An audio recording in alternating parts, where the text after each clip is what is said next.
Come on, serious suggestions, please. I'm not trying to write a thriller here. It's supposed to be an essay, you understand? An essay. That means facts and logic.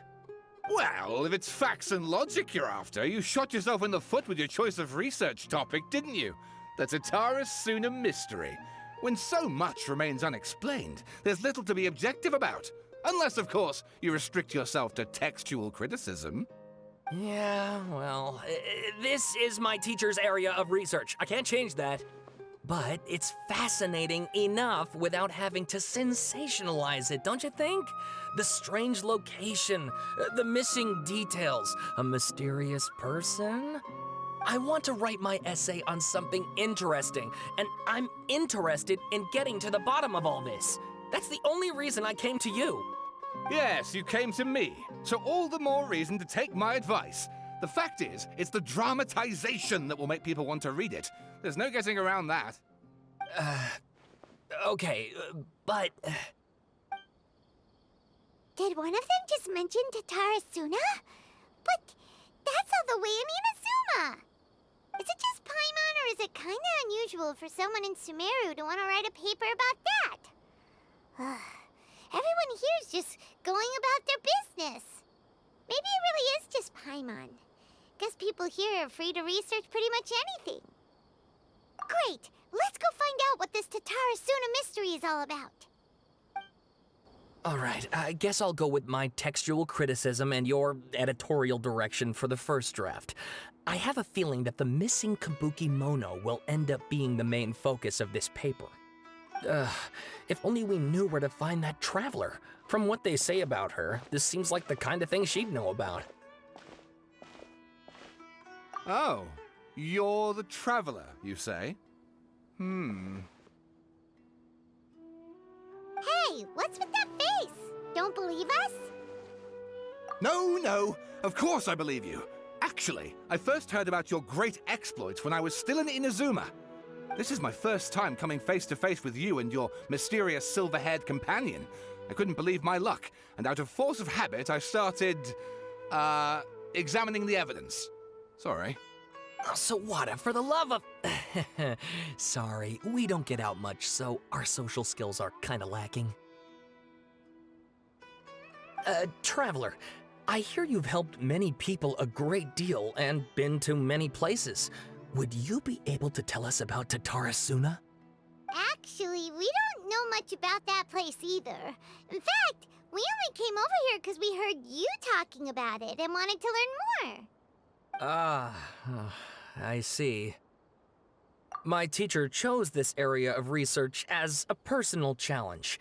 He said it's difficult to get into because even Inazumans don't know much about Tatara Suna's past.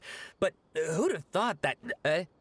If you don't mind, I'd love to show you all my outline for the book I'm writing about Tatara Suna. Hold on, Sawada. Don't you think that's a bit of a deep dive for a first read? Well, fair point. In that case, please ease yourselves in gently by taking a look at Akaba's latest essay draft. Let me give you some background. This all started with the discovery of some records in Tatara Suna. The writings mentioned someone by the name of Mikoshi Nagamasa, who crafted a fine blade. But in the end, he threw it into a fire to destroy it, and killed his servant Katsuragi. Why? Well, no one knows. Apart from the swordmaker, his servant, and the one who wrote this all down, the records also mention a Kabuki Mono. This seems to be an Inazuman word for an eccentric stranger, someone who dresses funny or acts in an unusual way. That's right. Akaba's teacher has spent quite some time researching these events on the ground. This Kabuki Mono lived in Tatara Suna for a while before disappearing without a trace. And shortly afterwards, as Akaba mentioned, things got pretty ugly. So first this strange person goes missing, then a murder happens? Seems kinda fishy to Paimon. Yes, my thoughts exactly. So I helped out too. I asked everyone I could think of if they knew anything about what happened back then. And wow! Did I get lucky! Stop shouting! This part's important. I just wanted to make it stand out. It just so happens that a friend of mine works at the Government Records Office. He looked into it for me, and I can now confirm that all the aforementioned individuals did, in fact, live in Inazuma over 400 years ago. Even back then, Tatara Suna was already at the center of Inazuma's smelting industry. The man in charge was a government official named Niwa. Curiously enough, it seems like he went missing too.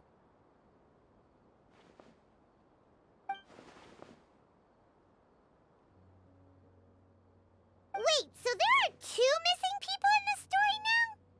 That's right! What's more, Niwa is a name with a lot of history to it.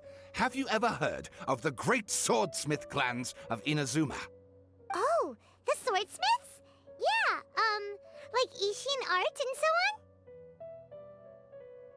on? Wow, yes. You really know your stuff. That makes things easier. So basically, this Niwa was a distant relative of the Kaidahara clan, the last practitioners of Ishin art. Something then seems to have happened in the Kaidahara clan, leading to their downfall. I don't know the details, but taken in light of everything else going on around that time, it makes you wonder whether it's all connected somehow. The Kaidahara clan? Sawada, you left out the biggest detail of all. Oh, yes, of course. How could I forget? Brace your minds, ladies and gents, for they are about to be blown. Or maybe you won't believe your ears. I wouldn't blame you, of course, because in all my years as a writer, this is by far the most. Get to the point, for Pete's sake.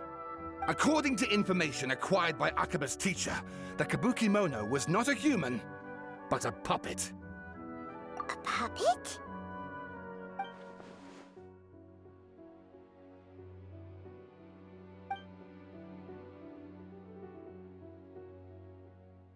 Aha! Judging by the looks on your faces, you do know something after all. No! Wyman just meant, how creepy. The way you described it makes it sound like a ghost story. I agree, it does. But considering that non-human races in Inazuma are by no means uncommon, spooky events are to be expected. And that's exactly what my book is about. Please, take a look.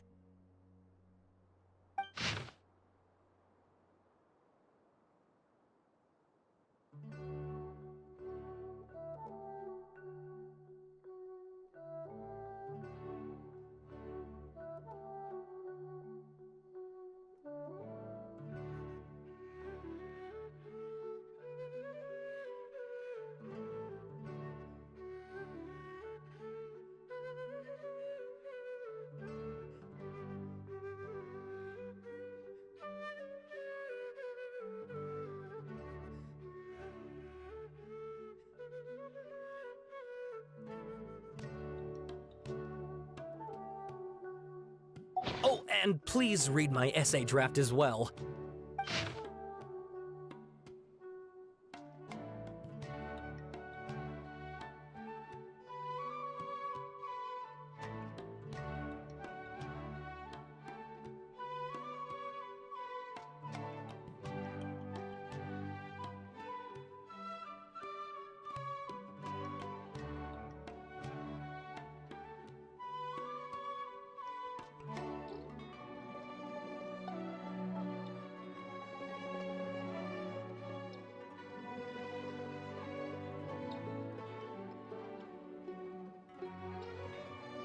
Sawada was encouraging me to follow his more creative approach, but I think essays should be grounded in facts.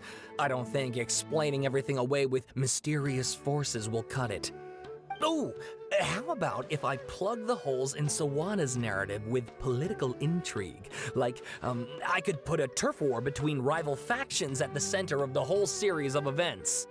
Wait, you're allowed to just make stuff up? Pretty sure you've gone from essay to guessay there. Akaba, look. Your teacher has researched this extensively. I've reached out to everyone I could think of. Whatever information we have now is all that there is to know. This is as much detail as you're ever going to get. Besides, if there really was a political power struggle going on at anything like the level you seem to be suggesting, what hope would we ever have of finding out the truth? Good point. Okay, back to the drawing board, I guess. Give me some time. I need to find a new angle on this. We have some other stuff to do, so we'll have to say goodbye for now. Good luck with your essay! All right, thank you. If you find out any more info about all this, please do let me know. Thanks so much.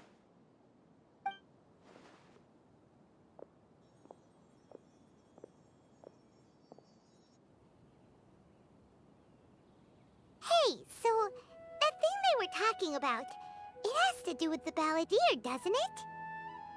Okay, then even if we did know something about it, we probably couldn't share it with them, huh? After all, we kicked his butt and got him locked up. Information about people like that is usually super confidential, isn't it? If you ask Paimon, Akaba should just pick a different topic. There must be as many essay topics as there are trees in the forest. There's no point in...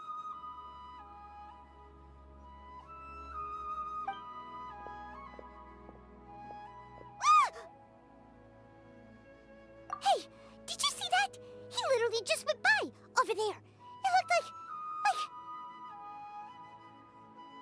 the balladeer! No, it can't have been. He got locked up. Oh, quick, let's catch up and see.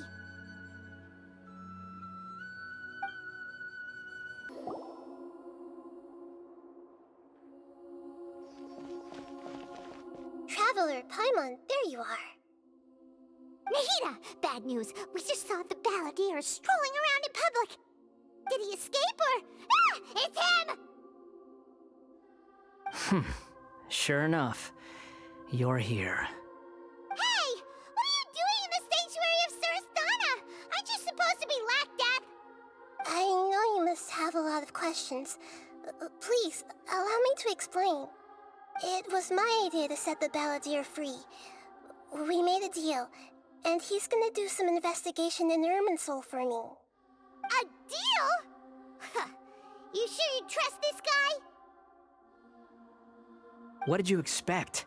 Why do you think Sumeru would keep me around otherwise? Or maybe killing me is all you can think about. But if that's the case, why haven't you done it already? Don't flatter yourself. It was... Nahida said there's still some mysteries in you to figure out. Ah, so if it were up to you, you'd finish the job? Guess I had you all wrong. There I was thinking you were just getting cold feet. Well, that escalated quickly. Not a good start. Could I ask you all to please calm down? But Paimon's worried about you, Nahida. Don't let him trick you. It's not every day you see people questioning the God of Wisdom's judgment. Just when you think you've seen it all.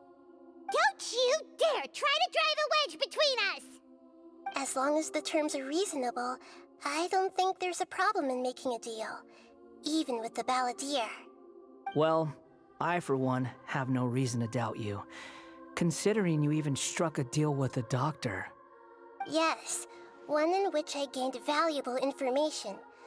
You'll come to understand more about that in the fullness of time. The balladeer's power was all but completely spent after your battle. He's no longer strong enough to be a strategic threat to us. That puts him in quite a precarious position. Plus, he's a former Harbinger with knowledge of many of the Fatui's sensitive secrets. Being stuck here in Sumeru could make him a sitting duck, depending on how the Fatui plan to respond. Wait a second. Former? You mean, he's not a Harbinger anymore? I take no pleasure in saying this, but it seems as if the doctor had no intention of welcoming back a loser, so... Sometimes it's you using them, other times it's them using you. Most human relationships are this way. Certainly all the stable ones are. That's how it was between me and the Fatui, and also between each of the Harbingers. So as long as you have some value to offer, nobody will ever abandon you. But after recent events, even I have to admit that I'm not worth quite what I used to be. Well, if the Fatui are gonna reevaluate my utility, I need to have a backup plan for myself. As we discussed, I don't like causing harm to living beings, and you said you need protection. So, why not join forces with us? I think these two have made their objection to that idea fairly clear, don't you? And they're your friends, so I guess you'll be siding with them. Yeah, obviously! Nahida, don't listen to him! Then let's put that discussion to the side for now. We still have time. Today can be a trial run. Where we go from here will depend on how well we manage to cooperate today. All right, then I'll do what we agreed. Good. Go now, and keep in touch. Nahida, are you serious about this? Yes. I have my reasons for this decision. In fact, I'm largely doing it for your benefit. Yes. As I told you once before, there's information about your twin in Irminsul. Oh, yeah. Actually, that's the whole reason we came to see you today. So, you have an update on that? Mm-hmm. You may remember me mentioning that the Fatui had not included your twin's details in the Descender category. This is an extremely important point. It's possible that the Fatui have other information that even I don't know about. And since the Balladeer used to be one of them, he'll be better acquainted with this information than I am. He was granted the power to connect with Irminsul when he almost became the god of a new era. Even though he no longer has the Gnosis, some traces of its power remain in him. He can still connect. The amount of information in Irminsul is vast beyond description. Sifting through all of it without knowing what to look for would take too long, even for me. So I asked the Balladeer to search in Irminsul for any information about the Descenders. He's more familiar with this kind of information, and should be able to find it more quickly. Exactly! Or what if...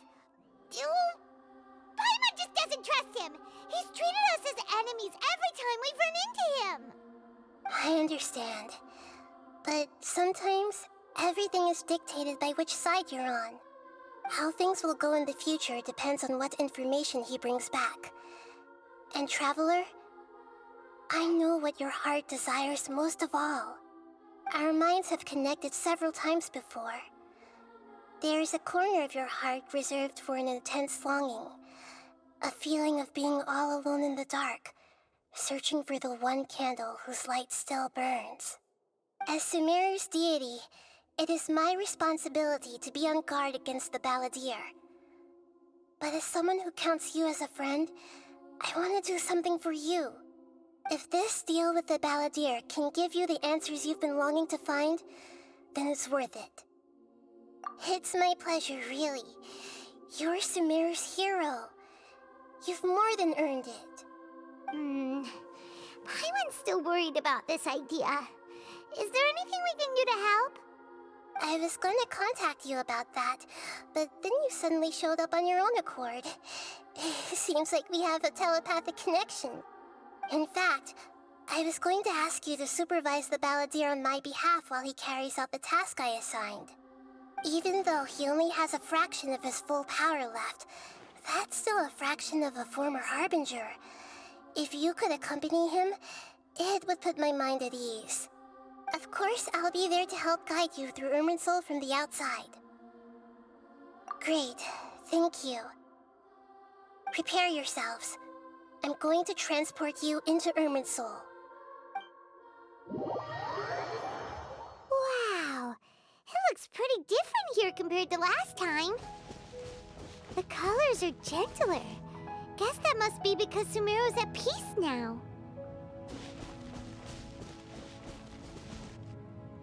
Look at that. Hot on my heels. You know, you didn't have to cut your catch-up short just to keep me company.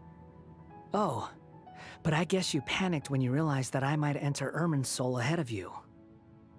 Shut your beak, jailbird! No way a prisoner gets to be so smug! I understand that prisoners have to put up with harassment from the guards, but right now, I'm on temporary release, so maybe you should think about backing off a little. Sounds like a successful rendezvous. I need to be quite clear about something. In a few moments, you'll be entering into the innermost region of Irminsul. It is an environment like no other, and the most important place in all of Sumeru. Unlike anywhere else, Irminsul's inner region consists exclusively of torrents of information. You must put aside your differences and be extremely careful as you navigate your way through. I know there are many grievances between you on both sides, but it is essential that you remain calm after entry. This is as much for your own safety as anything else. Fine. Let's call it truce. But only until this mission's over. Let's cut each other a little slack, shall we? We are gonna be traveling together after all. Per my agreement with Lesser Lord Kusanali, I'll be at the front. It's my job to lead the way and get rid of any obstacles in our path.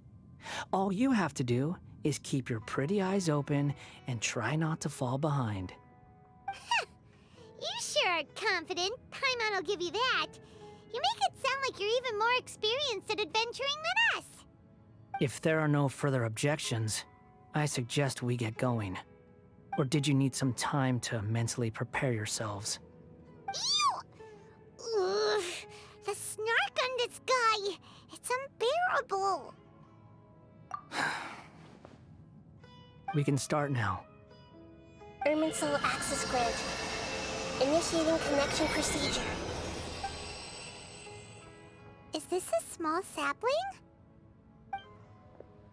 Oh, darn it! Come on, let's catch up with him.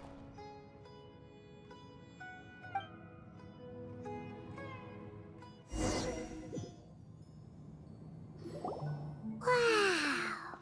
So this is the inside of Irminsul. Ooh. Paimon's never seen anything like this. And it feels like a sacred place.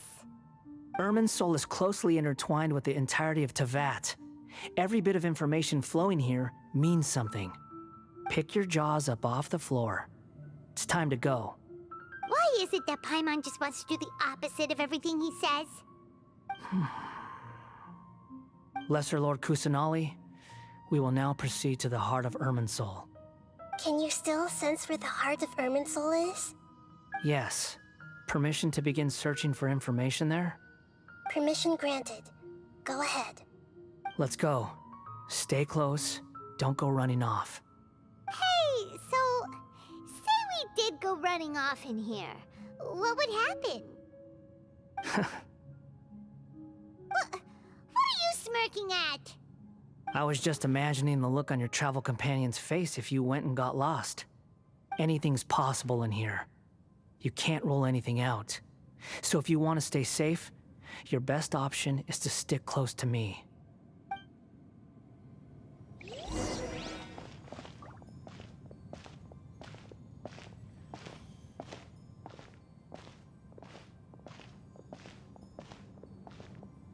These sapling things have spread out. Those are all packets of information from inside Irminsul. Be careful not to touch them.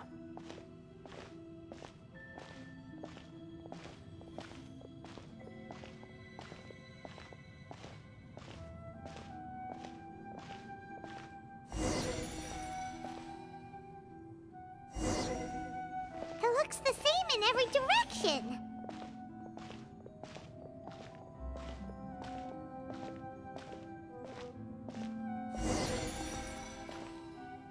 No wonder he mentioned about getting lost.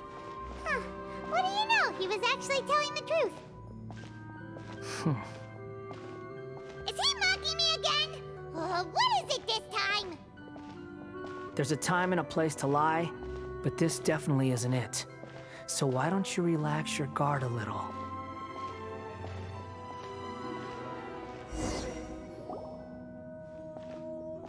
We're here. What a huge tree!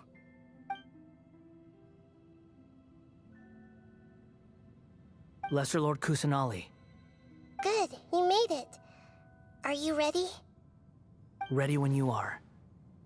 Then please begin. Preparing to access cognitive currents. Establishing waypoint. The Balladier's actually doing what Nahida tells him. Guess he must want to stay alive.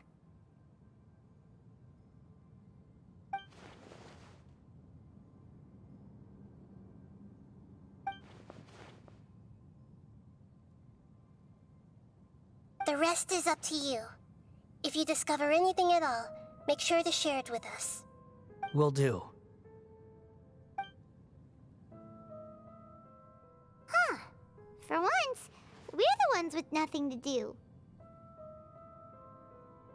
Traveler, Paimon, would you like to talk?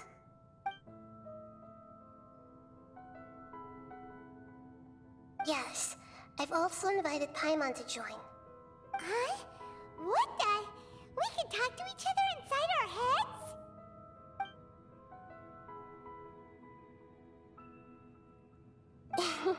That's part of it. Plus, we're all friends. There's nothing wrong with us talking like this once in a while. Paimon's never tried this before. This is great! So, Paimon's been wanting to ask you something. Don't you think the Balladier's a bit of a walking contradiction? He's always talking back, but he seems to listen to what you say.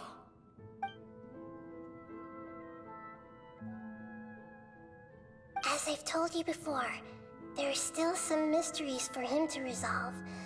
Things that are clear as day to me, but that he has yet to understand.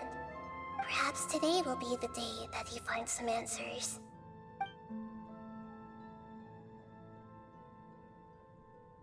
Well done. Smart and attentive as always.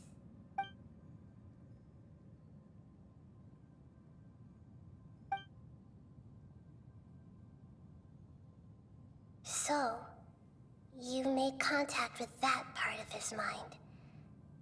Well, it's true. Betrayal turned the Balladeer into the person he is today. Huh. Paimon thought nothing could get under that guy's skin.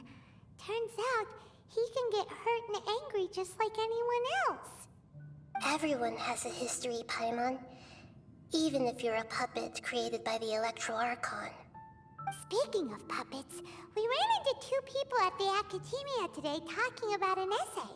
Turns out their topic was about the Tatarasuna incident. Nahida, do you know anything about that? If you mean the mysterious events, the Kabuki Mono and so on, yes. I know about all of that. Really? Because from what they were saying, it sounded like lots of Tatarasuna's history is still unexplained. And most of the information we have now is just from people filling the gaps with their imagination. At least that's what they thought. Oh? How interesting. Those two managed to deduce quite a lot through guesswork alone. So the Gesse got it right? Well, they guessed right about one thing. Tatarasuna was sabotaged. Must be a riveting conversation you three are having. Funny how all the good ones happen when I'm not involved. What makes you think we're talking to each other? Don't insult me. You're having a private conversation without me. Obviously, I must be the topic of said conversation. Of course you do. You can't have your prisoner knowing too much. So, have you found anything yet? Still looking. Don't get your hopes up, though. You and your twin come from outside this world. It wouldn't surprise me if there was nothing on either of you in Irminsul at all. Wait! How did you know about that? Did Nahida tell you? It's not like we've never met before. And anyway, you're world famous. It'd be more surprising if I didn't know a few things about you. Right now, we have to keep the peace. I'm not interested in creating more misery for myself. And making cordial conversation is something I can manage. Huh? Wait. This light. It looks similar to those saplings. What could it be? Anonymous data. Hey, don't you forget the agreement. You have to share it with us. Shh. Just wait. Mr. Niwa, are you certain this is worth the risk? We are talking about Tatara Suna's furnace, after all. It may not pay to act rashly. There's no one else who can enter the furnace. It has to be me. Is that so? Well, since you insist. It's...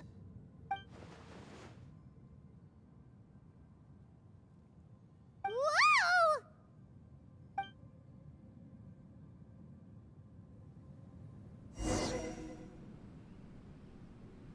I have been in Tatara Suna for some time now. You have shown me great hospitality, as has Mikoshi Nagamasa, and indeed, everyone else. Under your leadership, Tatara Suna is a warm, welcoming place, like a giant village. People are gainfully employed, their lives have purpose. They are motivated.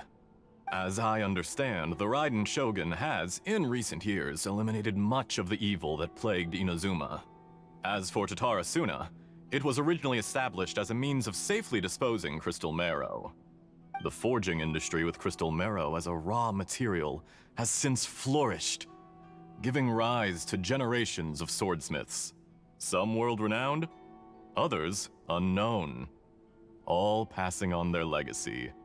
Skills, blood, dreams. Every smith brought into this trade looks to find their purpose between steel and blade. That is why you accepted the proposal brought to you by myself and Akame. Yes, well, were it not for you coming to Inazuma and happening to make Akame's acquaintance, the two of you never would have joined forces.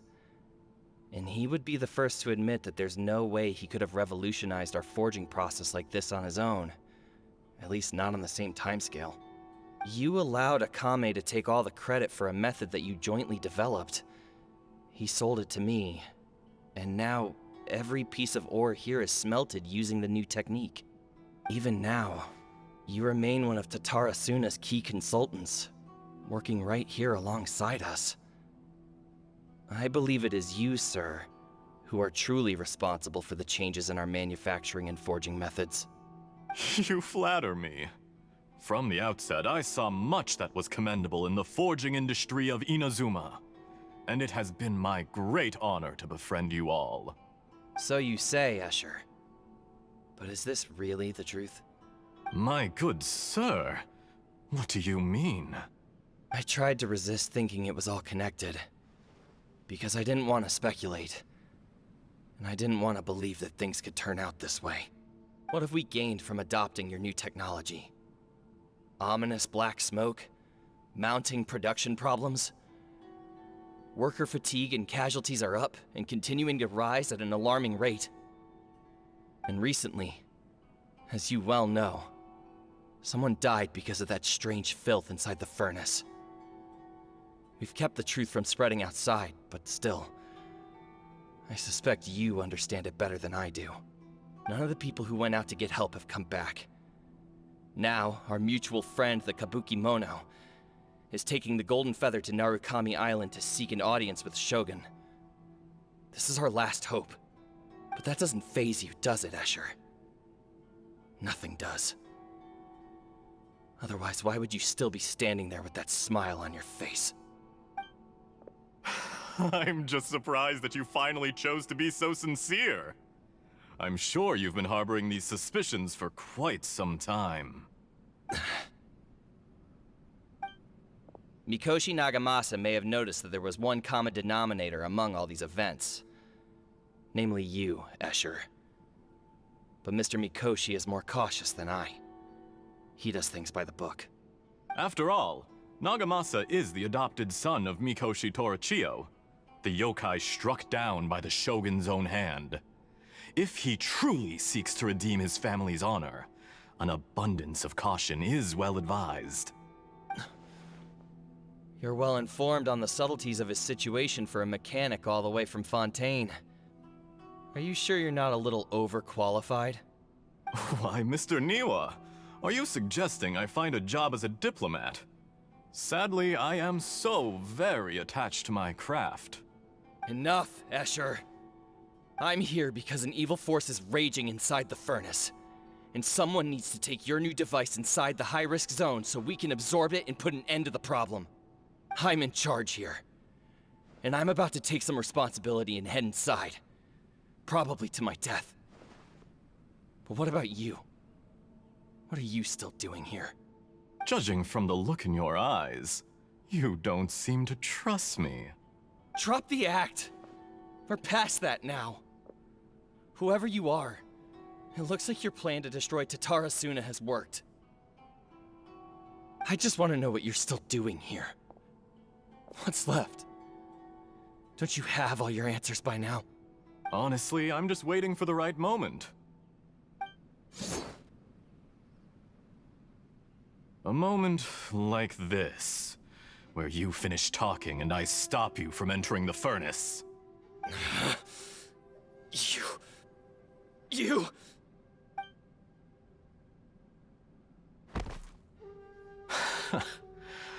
You're a little smarter than I initially gave you credit for. I thought I'd disguised myself exceptionally well, at least for the first few days. But to my surprise, you had your people look into my background right from the start. It's a long journey from Inazuma to Fontaine, but that didn't stop them. Eventually, they managed to confirm that Escher was an alias, and that I was not from Fontaine at all. And yet, despite all of that, you still fail to realize my true identity, and what I seek in Tatara Suna. Did you really think you would be able to see through my plan? If you kill me, there's no one who can get inside the furnace. So you're really going to destroy this place? Is that it? Oh, but you're quite wrong. There is one other person. Some may not see him as a person, but you told him yourself. You're not a puppet. You're a human. You're just missing a heart. Whoever you're working for won't get away with this. They'll be found out. But this makes no sense. What are you really trying to accomplish by all this? Why go to all this trouble? It's no trouble at all. Patience is a virtue which I have in abundance. This is all part of a carefully controlled experiment. If you must know, I'm happy to divulge my true identity. I'm a Fatui Harbinger. Call me the Doctor. The Fatui? Who? What do you want? Just to create a minor inconvenience for your nation. That's it? That's why you gave us your cursed technology? Just to let loose the evil energy from the crystal marrow? Look how even the righteous soul is filled with venom when faced with its demise. My device functions precisely as you say. It is the only chance you have of preventing a catastrophe and keeping the truth from the outside world. However, I did not make it with you in mind. It is easier for a person to be possessed by evil spirits when they are filled with hate. So give in to your fury. I want to see what happens when a malevolent heart is placed into an unsuspecting puppet. Make no mistake, even without you, that pure, innocent puppet would only end up being used by someone else instead. What other reason would a human have for befriending one who is not of our kind?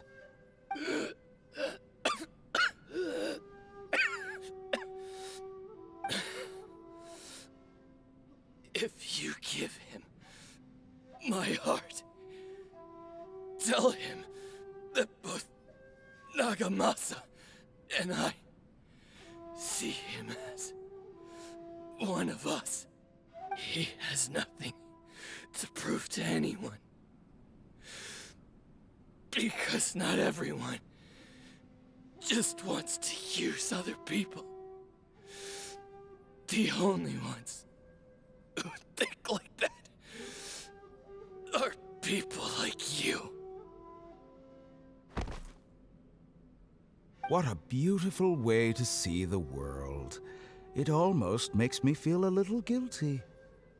Then out of respect for you, I shall redefine myself. Think of me as a monster or a demon, if you wish. At least this way your death is not a consequence of your own folly turning you into an easy target. You simply lost to something more powerful than you could ever hope to defeat. I say, Mr. Niwa, let's see what happens. Will your puppet friend become a human? No, that will prove quite impossible. Mr. Niwa? Already dead. What a pity. Jester, I have completed the task you gave me. Creating a gap and infiltrating Inazuma's inner workings. What fun it was. I'd like to introduce a puppet to you. If he proves useful, let's make him our newest comrade. And if not, let's turn him to dust.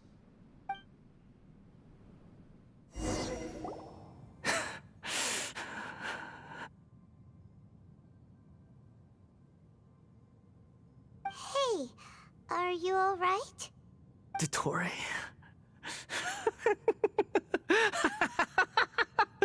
Dottore!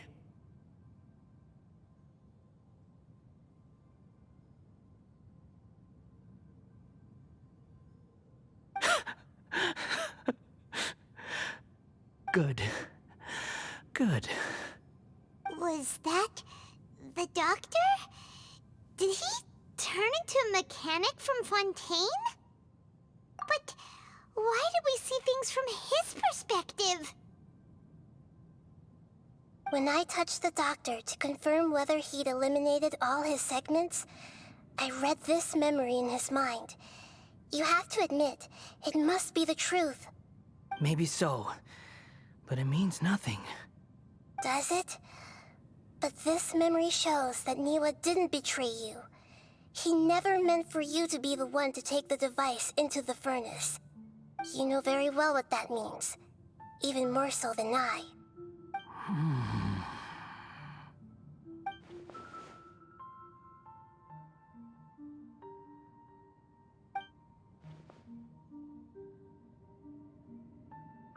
Let's give him some space.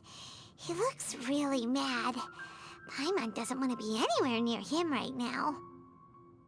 We need to give him some time to process his emotions. Paimon's still confused about the Tatarasuna incident. So, the doctor was behind it, but why has that gotten him so worked up? Nobody has ever deceived you like that, Paimon. It's natural that you find it difficult to understand. Perhaps he needed to learn this someday. So now you have the complete picture. Katsuragi took the Kabuki Mono to live with the people of Tatarasuna. Later, the doctor showed up, disguised as the mechanic from Fontaine. And that's when the trouble began. It was all a horrific experiment planned by the doctor. Everything he did was just to plant seeds of disaster in Inazuma that would bear fruit in the future.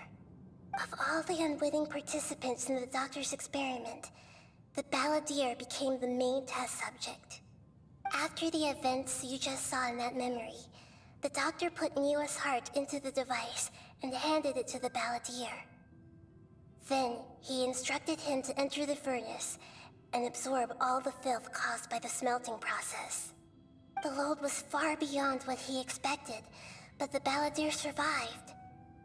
He left the furnace in sheer exhaustion and said to the mechanic, "This device seems to have protected me. What's in it?" The mechanic answered, "Niwa fled this place for fear of punishment, but he left you a gift. He said it's the one thing that you've been looking for." He took it straight from the chest of one of his innocent servants. The mechanic removed the withered heart from the device as he spoke. The balladeer was stunned that such unthinkable cruelty had brought him the thing he'd been longing for his entire life. A heart acquired through cold-blooded murder is a cursed thing, but it had protected him from the filth. He thought Niwa had completely betrayed him, and yet this very betrayal had ensured his survival. Overwhelmed with anger and sorrow, the balladeer threw the heart to the ground and left Tatarasuna without looking back. Holy moly. So the doctor killed an innocent man and pinned everything on the victim? That's terrible.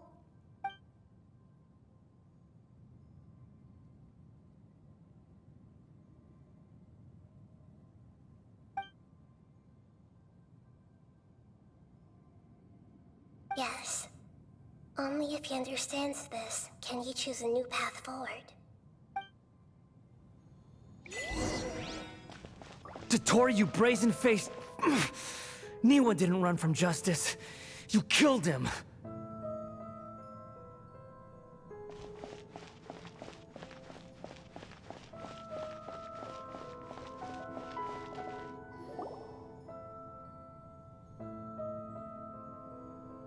Shall we see how he's doing?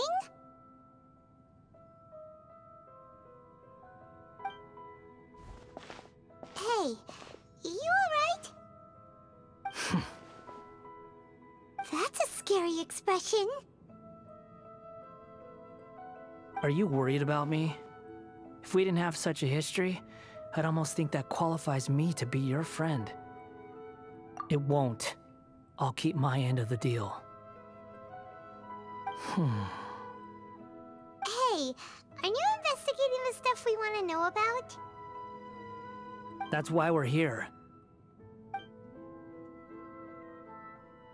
But unfortunately, there's no information about the Descenders in Irminsul. Even if you can't find anything, that seems to confirm it. Irminsul does not keep records on the Descenders. Anyone who comes from beyond this world is not counted as part of Teyvat. Oh, does that mean we have to leave empty-handed? Don't thank me just yet. You look really upset. Well, since Irminsul was a dead end, I guess I can share some other info that might interest you. Huh? About what? The reason why there are records about your brother in Irminsul. It might have something to do with Conria. Apparently, Conria was his first destination when he arrived in this world. Plus, he only came to this world because the heavens responded to the summoning. The heavens responded? The Jester told me this himself. You can take his word on this. He was a royal mage in Conria, and lived with your brother for a time. I don't know the details. It's up to you whether you want to believe me. All I can say is, I wouldn't lie to you about this. Did you get all that, Lesser Lord Kusanali? Yes. Astonishing news.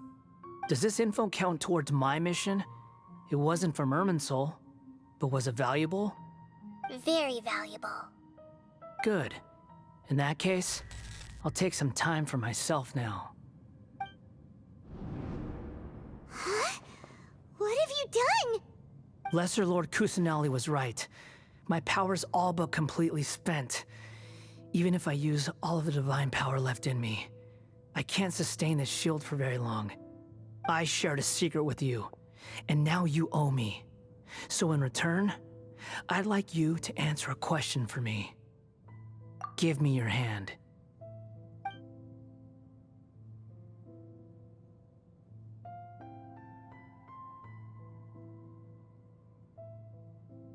Can you hear my voice inside your head?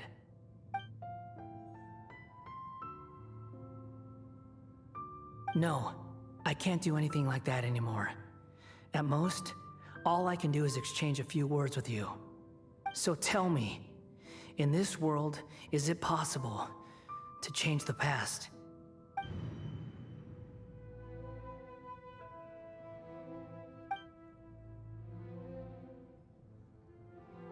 Done. What happened?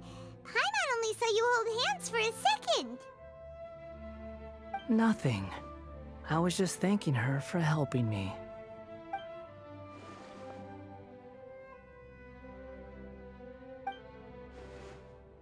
So long.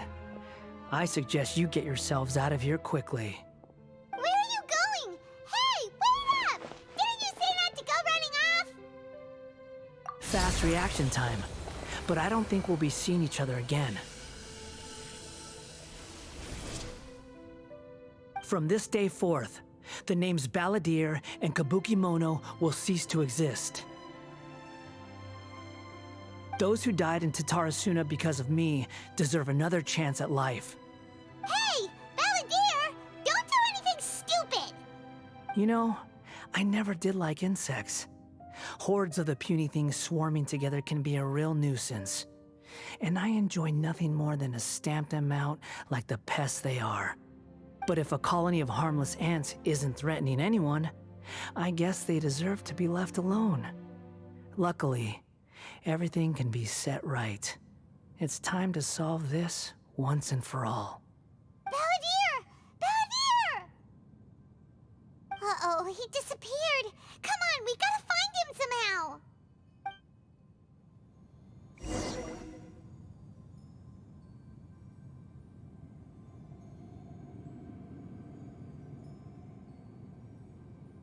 Oh no, he's really gone. Oh, can you hear me? Nahida! Traveler, Paimon, Balladeer, what happened just now? I was suddenly cut off by some kind of power. It was the Balladeer's fault. He shut you out. I didn't think he'd be capable of something like that with so little power left. Did he keep some of his power hidden when he was defeated? Or did he achieve something beyond his abilities, and it took everything he had? Where the heck did he go? Ugh, it's all our fault. We were supposed to keep an eye on him. Sorry, Nahida. Don't be. It's not your fault. Please, let me handle this from here, even though I'm not sure I can solve it. We're running out of time. Follow my lead and get out of Irminsul as soon as possible.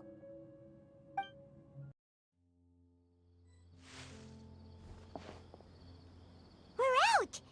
And we're at, an inn or something? This is an emergency. I'll have to ask you to stay here for now. Everything's arranged, and nobody will disturb you.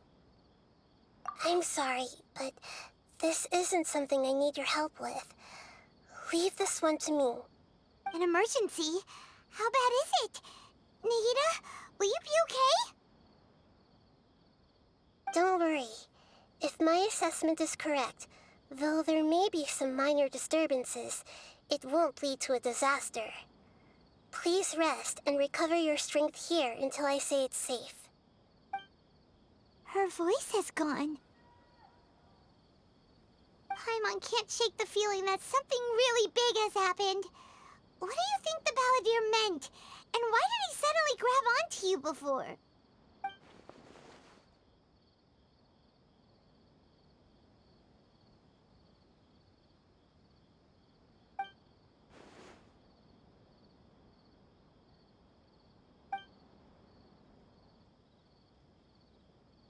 He wants to change the past?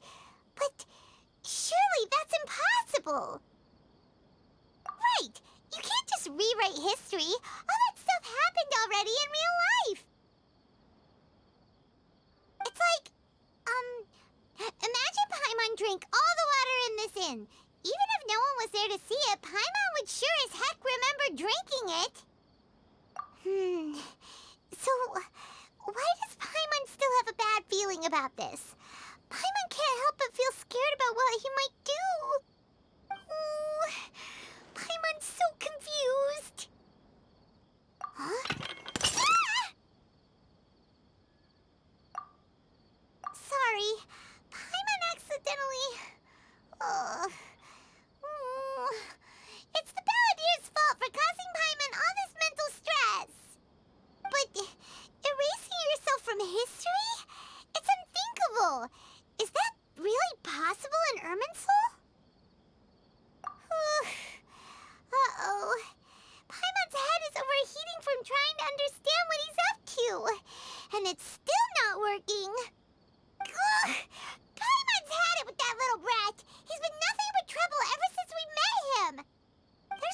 he'll actually succeed, right?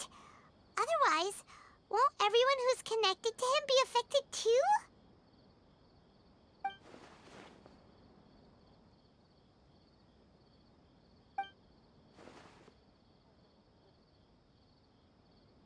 There's nothing we can do about it at this point. Hey, have you got any ideas on what we should do next? Seems like now there's nothing left for us to do but to go to sleep. But Paimon's still so worried. Paimon won't be able to sleep a wink tonight. So, how about, we list all our favorite foods to take our mind off things? Heck, if that doesn't work, Paimon's probably gonna collapse of anxiety here. Alright, Paimon will start. First dish. Munstack grilled fish. Oh, and chicken mushroom skewers. Tea break pancakes. Cream stew. Sauteed matsutake. And Dragon chili chicken. Almond tofu. Satisfying salad. Oh, also Adeptus Temptation. Golden shrimp balls. Triple layered consomme. Lotus seed and bird egg soup. And...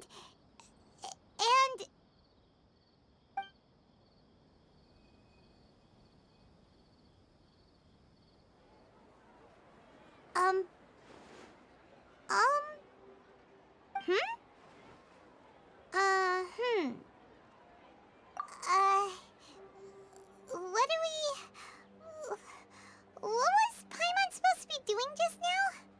Paimon was, talking? Huh. Paimon suddenly can't remember what she was talking about. What was it again? The Balladeer? Is that a food too? Huh. Weird name, though.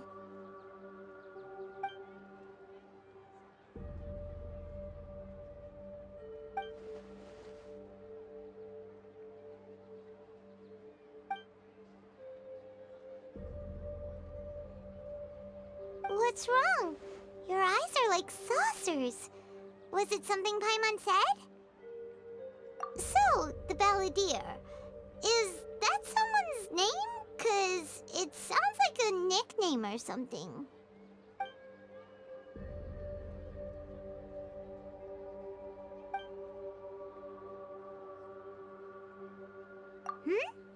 Okay, sure. Where are we going? Huh? Fine by Paimon, but is everything okay? You're acting like this is an emergency. We've made it to Amanoma Smithy. Ah, it's been a while. Of course. Go ahead. Oh. Now there's a question I wasn't expecting. Very well. I'll tell you what I know once more. The once renowned Raiden Gokuden, comprised of 5 branches.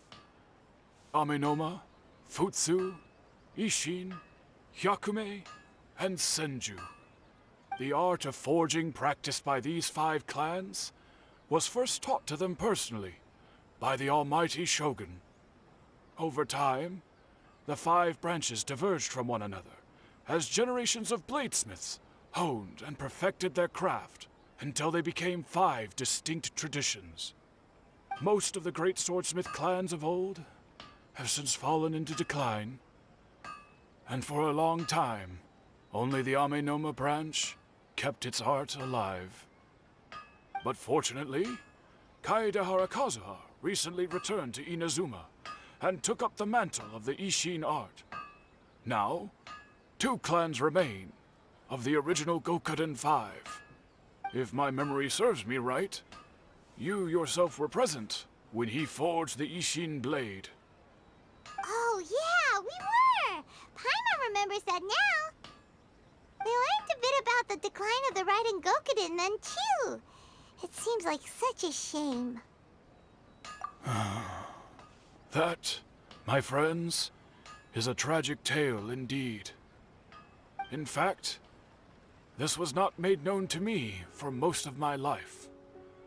All these years, I knew of those great clans' demise, but never the cause Only recently, when the question was on my mind, did I ask Kaedehara Kazuha about this. He told me that, as we are both heirs to a branch of the Raiden Gokunin, it was right that I should know the truth. There is no harm in telling you, but I must warn you. It is a dark and sorrowful tale. The Raiden Gokunin were the targets of a murderous rampage by a vengeful bladesmith. Vengeful? Why? 400 years ago, so I'm told, there was a catastrophic malfunction in Tatarasuna's furnace. One brave swordsmith heard the commotion and chose not to flee, but he rushed to the scene, hoping to prevent a disaster. Tatarasuna was home to a state-of-the-art forging and smelting operation in that day, and overseeing it was the armory officer. His surname was Niwa, though he had family ties to the Kaedehara clan. Knowing that they had just one chance to save countless lives, Mr. Niwa and the swordsmith leaped together into the furnace. The furnace quickly stabilized, but neither of them made it out. The smith's death, though heroic, dealt a devastating blow to his family's fortunes. His orphaned son was left to fend for himself, and grew up deeply resentful at the world. In his heart, the whole of Inazuma was culpable in his tragedy. He hated the almighty shogun for her apparent indifference towards his father's death, and he hated everyone who had done nothing to try and save him. Powerless and destitute, the only legacy he had to pass on to his children was his hatred. Generation after generation bore this grudge, living in utter misery. Alas, if only the story could have ended there. But 100 years ago, the then head of this family reached the end of his wits. He could bear their fate no longer, and yet he could do nothing to change it. Finally, he made a drastic decision to take revenge on the Raiden Gokunin.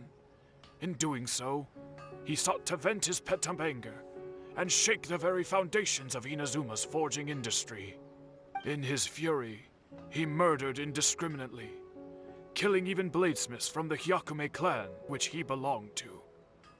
His goal was absolute, the devastation of all of the Raiden Gokunin. But when he came to the Kaedehara and Kamisato clans, his killing spree came to an abrupt end. He failed to catch them unawares. They fought back fiercely, and they did not spare his life. That is why the Kaedehara clan and their Ishin art survived that day. I suppose they were the lucky ones, under the dire circumstances.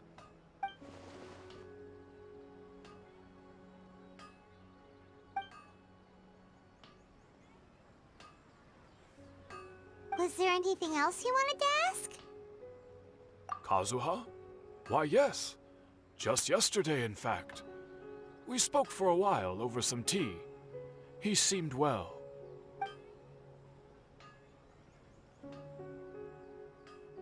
My pleasure. Don't tell Paimon. There are other places you want to visit too, right? Your expression says it all. You can't hide anything from Paimon. On to the next stop. Lead the way, traveler. Paimon will be right behind you. We're here. This is the Yashiro Commission's headquarters, so... Traveler, it's been a while. If you're looking for the Commissioner and Miss Kamisato, I'm afraid your timing is unfortunate. They're not here right now. Are they out on business? The Commissioner is out on business, and Miss Kamisato is standing in for some meetings in the Commissioner's place. If it's urgent, you're welcome to wait inside until they get back. What do you think? Shall we go in?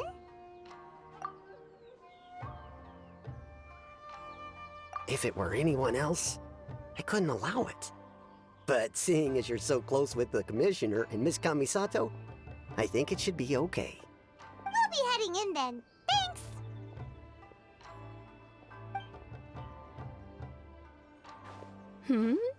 Hello, dears. Is there something you want to say? Of course, traveler. Yes, I know who you are. Miss Kamisato has told me about you. What would you like to know? Oh, they're both very well indeed. Lately, Miss Kamisato has been rather busy attending all kinds of meetings and occasionally paying visits to some local organizations on the commissioner's behalf. As for the commissioner himself, well, you know, busy as ever. That much hasn't changed. Although he does seem to be in a rather good mood these days. So pretty much business as usual in the Yashiro Commission, huh? Very much so.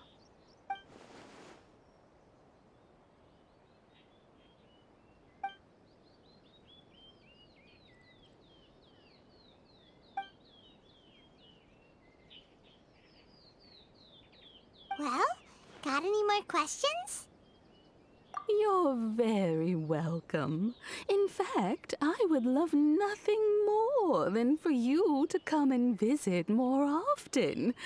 But I'm sure you must be far too busy to have time for that. Miss Kamisato talks about you all the time. She seems so thrilled to have you as a friend, and she's always saying how talented you are and how much she admires you. I must say, many things in Inazuma seem to have taken a turn for the better since you arrived here. So you're not just Miss Kamisato's knight in shining armor, you know. You're a hero to us all. I mean it. Whenever the commissioner dines at home, Toma always joins him. I always find myself at my most relaxed when I'm serving the two of them and listening to them chat away. The commissioner has such a busy schedule that he doesn't always have the chance to take his meals at home. But given the opportunity, he always prefers to dine here. They say it's because Toma is a much better chef than most. Oh, the commissioner is so fond of home comforts. They get to talking about you sometimes too, you know. Always with a very fond tone. The way one would talk about dear old friends around whom one can truly be themselves. Miss Kamisato occasionally joins them as well. Whenever the whole family gets together and they start talking about people they've met and experiences they've had, you always get a mention. It's been many years now since the late Mr. and Mrs. Kamisato passed away. Much has happened in the Kamisato clan in that time. As someone who is old and gray enough to have watched their son and daughter grow up, it makes me so happy to see them meet a dependable friend whose company they enjoy so much. So, in the future, if you ever do have the time, please know you are always very welcome at the Yashiro Commission headquarters. There will always be at least one old lady who would be delighted to have the pleasure of your company. Wonderful. Thank you. Paimon likes it here too!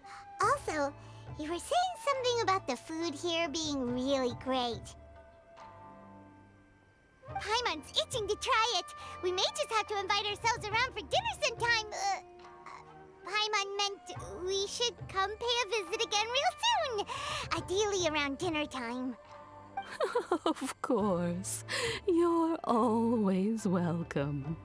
Alright, goodbye for now. Where are we going next? Great! Goodbye, ma'am! Don't worry, we'll see ourselves out.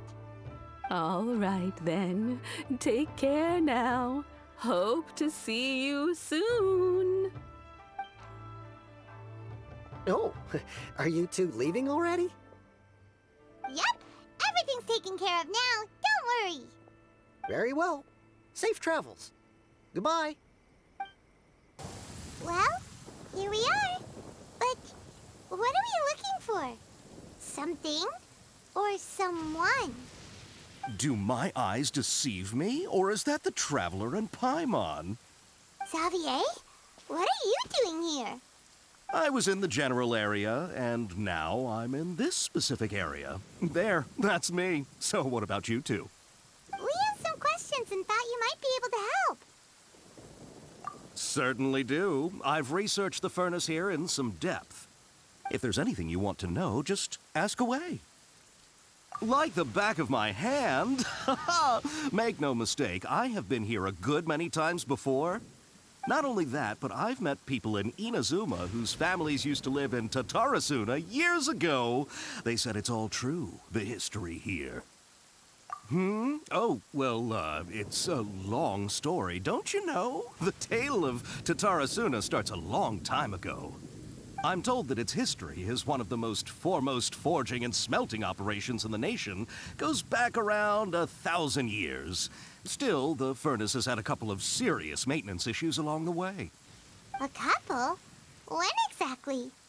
One was just in the last few years, the other was several hundred years ago. A fun fact, I'm not the first Fontaine tech guy to come and work on it either. There was a guy back then, too. They say he was a mechanic who consulted on a technology upgrade. It seems like the technological collaboration between our two nations goes back a long way. How about that?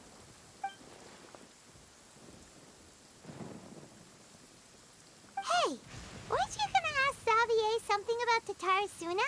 Come on, ask already. Oh, I didn't realize you two were here for a history lesson. Me neither. Paimon doesn't know what's gotten into this one today. Feels like we've been preparing for a history exam or something. What brought this on? Did you just wake up today with a sudden burning desire for historical knowledge? Sure, go ahead. A kabuki mono? No, I can't say that I have.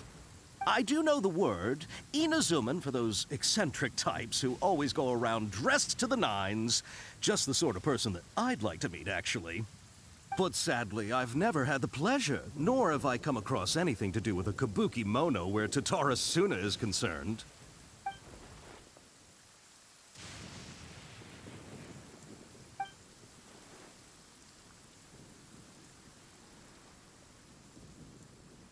Of course! Don't mention it. Oh, we're leaving? Okay, bye, Xavier. Oh, you're most welcome. More than happy to help. Farewell. Looks like you got all the information you're looking for. Sure, but what's up with you today? Whatever it is, it seems like it's really troubling you.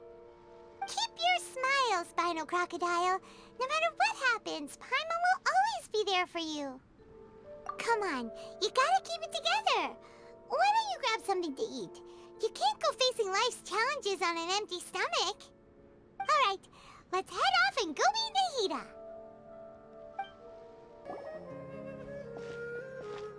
Hey, it's them!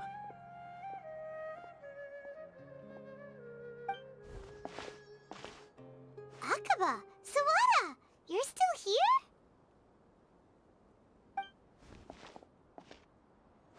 Indeed we are. If you have a moment, we'd love for you to join us once more. We have time.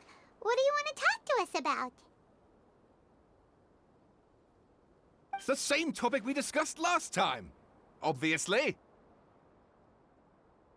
Still looking for more info about Tatarasuna, huh? Should we join them?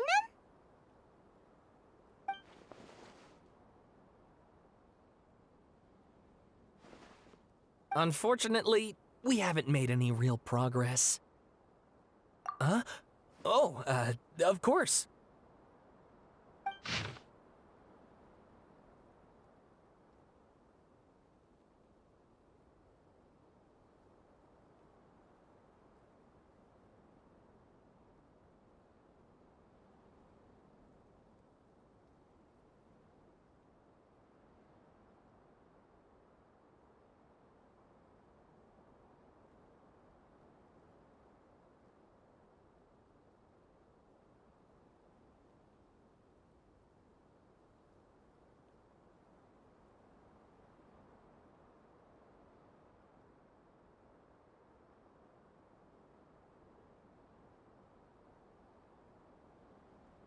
I presume you'll want to read mine as well.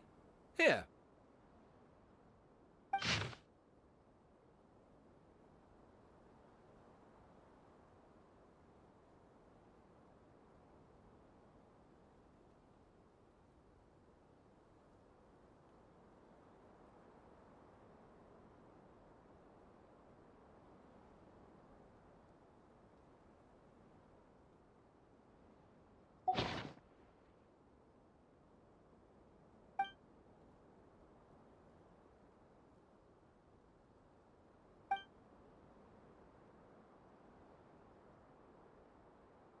Well, what do you think?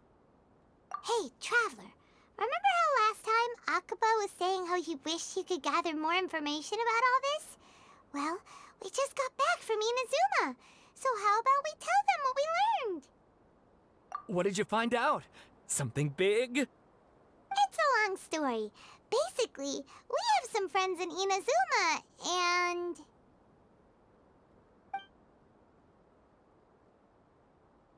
Wow, so many new details. Thank you so much for sharing that with us. Well, well.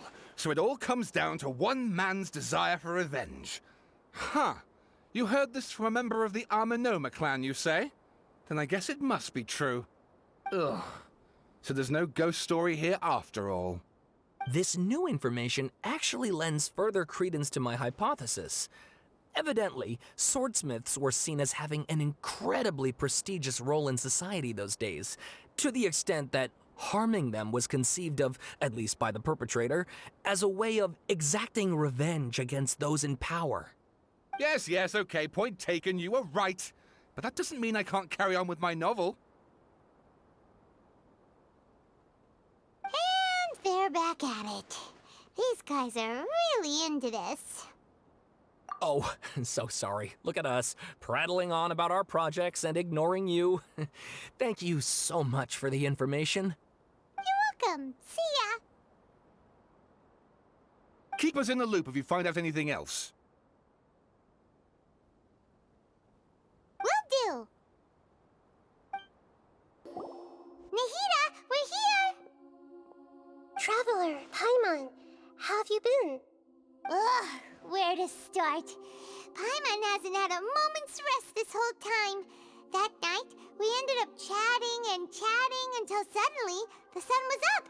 And then she decided she wanted to go to Inazuma. The Balladeer? This sounds like some kind of code name.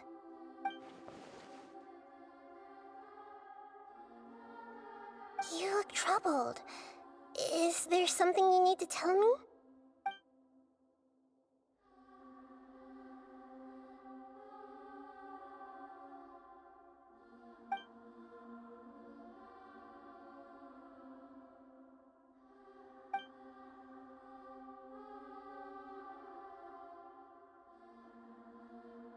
Traveler? Hey, what's wrong? You look so upset.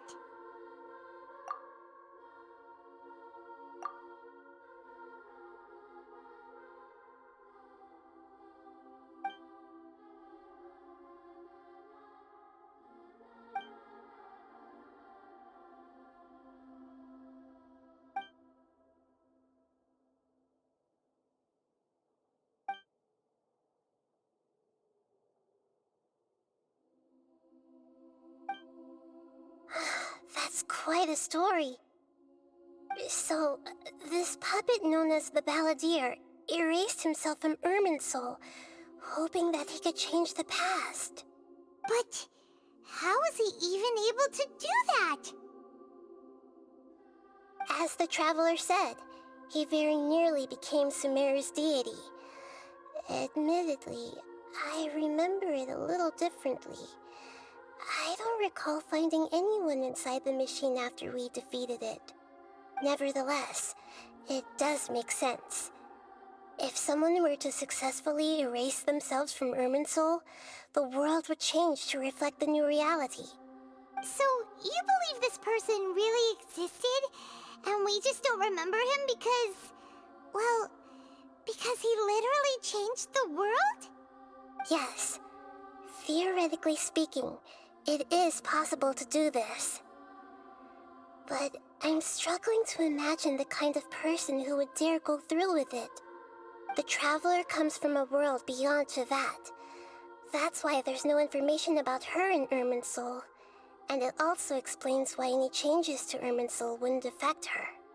So if there's anyone in the world capable of retaining memories from a past that has been rewritten, it's you. It's quite incredible when you think about it. Paimon's having a hard time understanding this Balladeer guy's motivations. Why did he do it? I can only make inferences based on the information we've been given. As for what kind of person he was, only you remember that.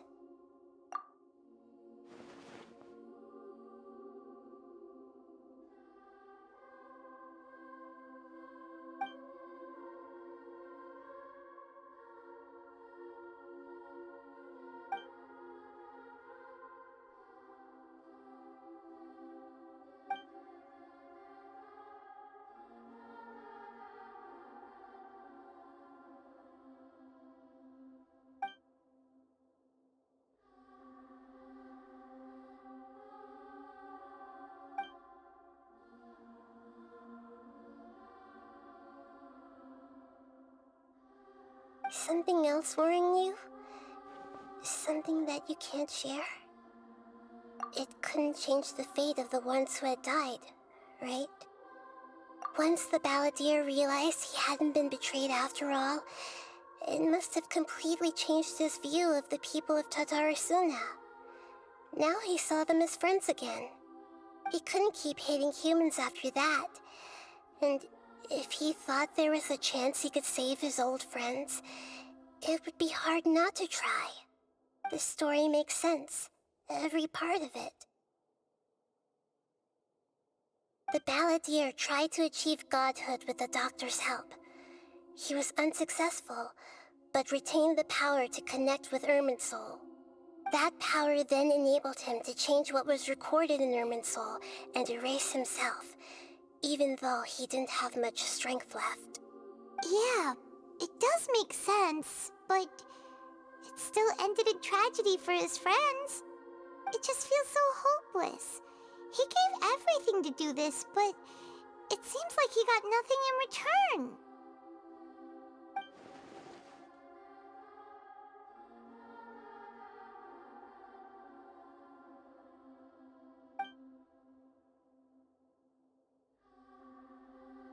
Please wait a moment. I want to check something. Found it. This should be the one. It turns out that I have a strange way of confirming everything she has told us. What is it? A record from a personal collection. It was tucked away in a corner. You should take a look.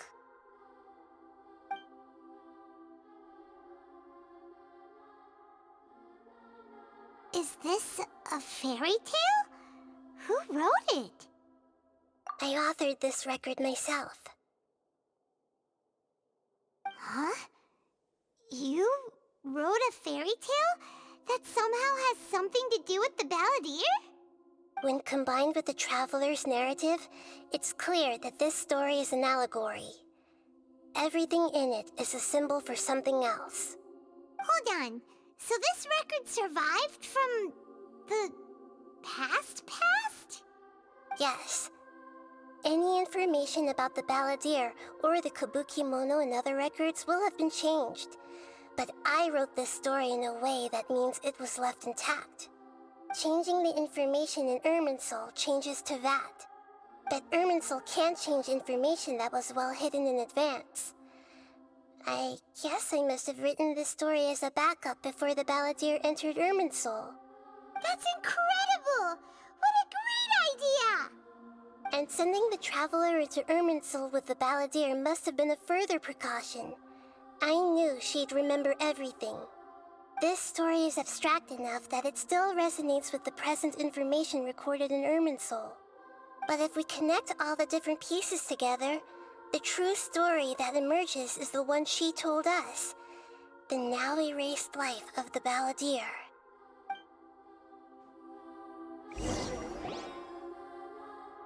There was once a lone monster draped in fox fur. The monster found a family of foxes, joined them, and they became friends. The monster lived with the family day and night, and everyone treated it as one of their own. Once in a while, the monster would take off its fox fur at night and lament to itself as it gazed at its reflection in the water. I am a monstrosity, yet they are too foolish to see it. I pity them. But the monster soon found solace when another came to live among the foxes who was not their kin. A kitten, carved from the wood of a white tree who had been abandoned by the humans. The kitten too wished to become a fox, but its tail was too slender and it could not grow a coat of richly colored fur. Yet when the other foxes saw this, they spoke words of comfort to the kitten. Even without a tail and fur like ours, you are still one of us. Furious at this happy resolution, the monster lit a fire on the mountain. The terrified animals panicked as the fire spread. The only way to extinguish the flames was to make a sacrifice. A gray fox stood up and addressed the monster. It said, "You are the cleverest among us. Surely you can help us find a way to solve this." The monster smiled, led the fox toward the fire, and murdered it. The gray fox's heart was turned into a beautiful drop of water, clear, spotless, and pure. The monster gave the heart of water to the kitten, telling him, "The foxes have decided.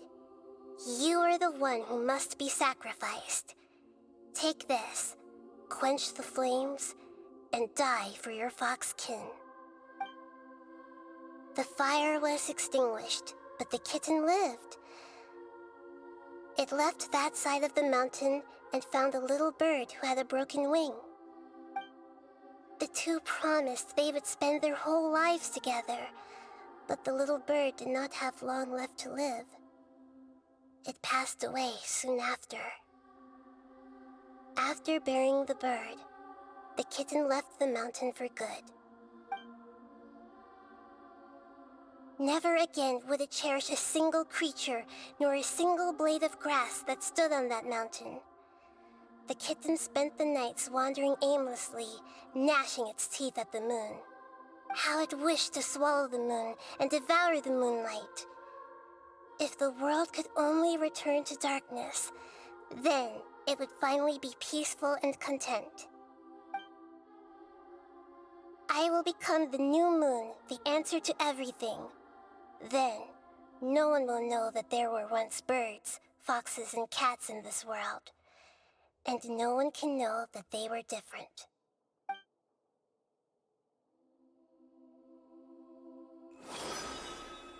We solved it! I remember now. This is not just the balladeer story. It is his very own memories. I made a backup so that it would be preserved no matter what happened. To become a god, he was experimented on and modified countless times. It was brutal torture, and the only reason he was able to survive is that he was a puppet. This memory was extracted from him by the scholars. Presumably, they kept it to have something to defend themselves with. Creating a deity was just the first step. Some of them wanted to be able to control it. That's why they backed up his memory for later use. I buried it deep inside one of my own dreams, and then hid it inside an allegorical story so that it wouldn't be altered.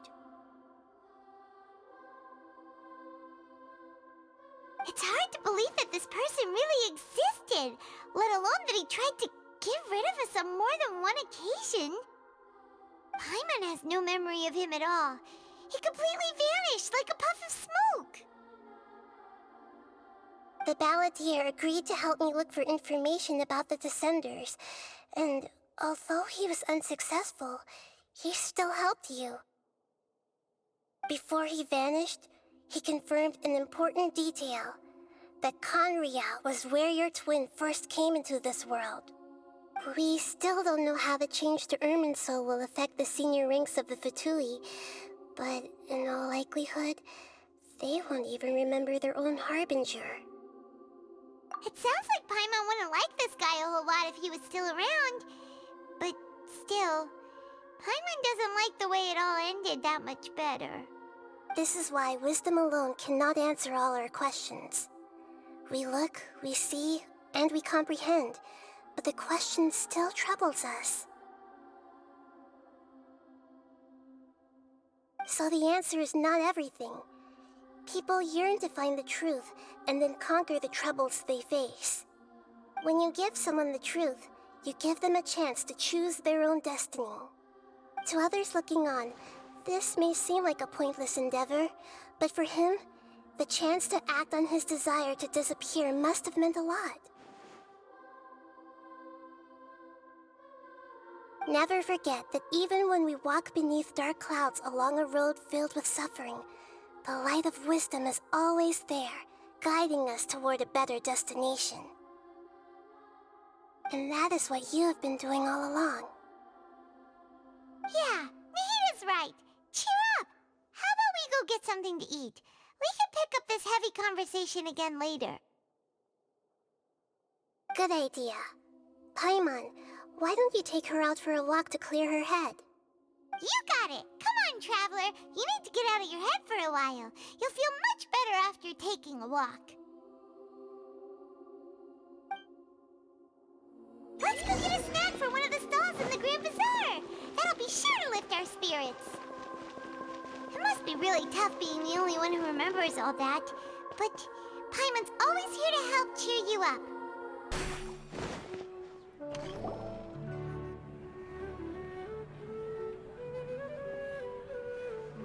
We're here! What should we eat first?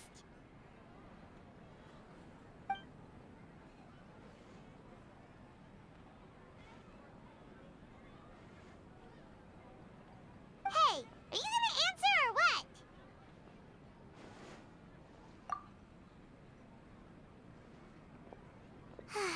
Alright, whatever you want. Well, Paimon will be right here when you figured stuff out. Then we can get something to eat.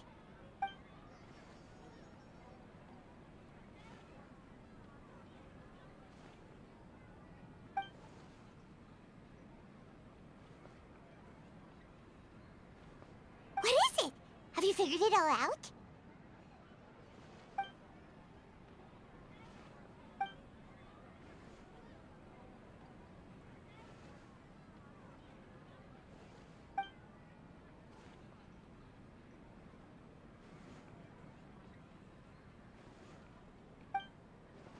Why'd you jump up all of a sudden?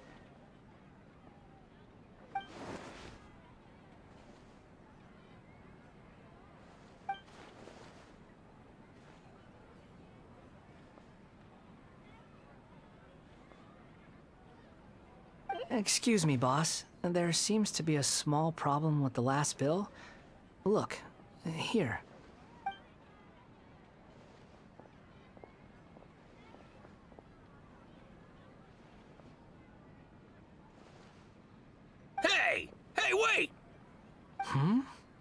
You mean me? No, not you. That kid. Didn't you see?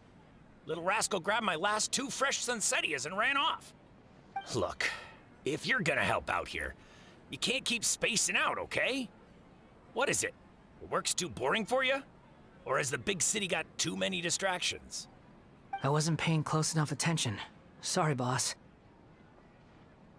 I think you're right. Maybe it's the city. It's so exciting. It can be hard to focus. Who's that guy? You know him or something? He's who? You're a strange one, kiddo. You say you don't want any money for helping out here, and then when I actually give you some work to do, you keep letting yourself get distracted. I don't want to take advantage, so I'm happy to pay you what I'd pay anyone else. But if you keep acting like this, pretty soon I won't be able to afford to. No, please. I mean it. You don't need to pay me anything. I'm just so thankful you agreed to take on an outsider like me. You're welcome, I guess. But I got bigger things to worry about. Look, we're all out of Sunsettias, and I promised the lady down the street I'd deliver a fruit bowl this evening. Leave it to me. I'll find some more. Just a moment. I'll be right back. Stop. I'm gonna level with you, kiddo. I've never met a worker who said they didn't want a wage before. And at first, I got greedy. Couldn't believe my luck. But I figured you'd start asking for something in return eventually. You don't want money. You don't take days off. And in your free time, all I see you do is wander around, taking in the sights. Are you a drifter or something? That's right, I am. We can talk more about that later. First, let me get those fruits you needed. Sunsettias, was it? I'll be right back. Hey, what do we do now? Okay, stay out of sight. Don't let him see you.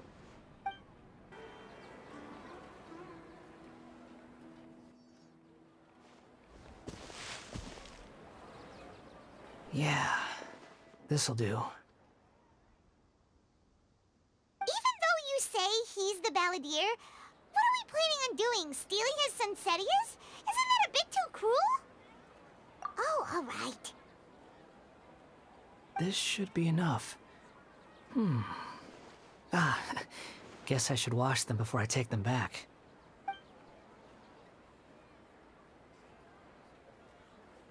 Huh? You two over there. Is there something I can help you with?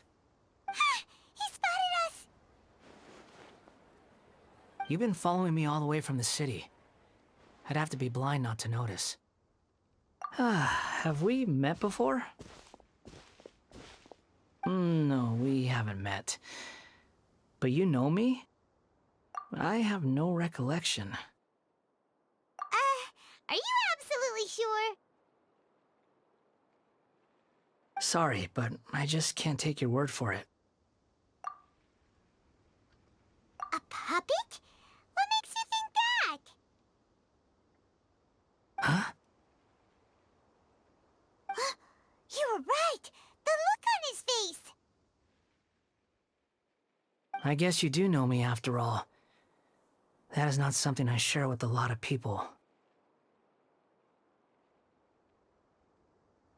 Look, I'm just a wanderer.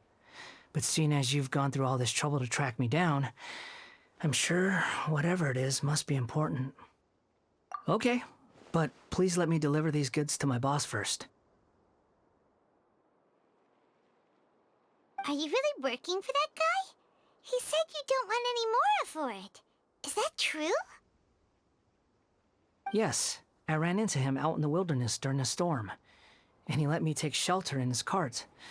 In return, I said I'd be his helper for a while. That's oddly nice of you. Let me take these back. Then I'll come with you, okay? Then let's return to the city. Here you go, boss.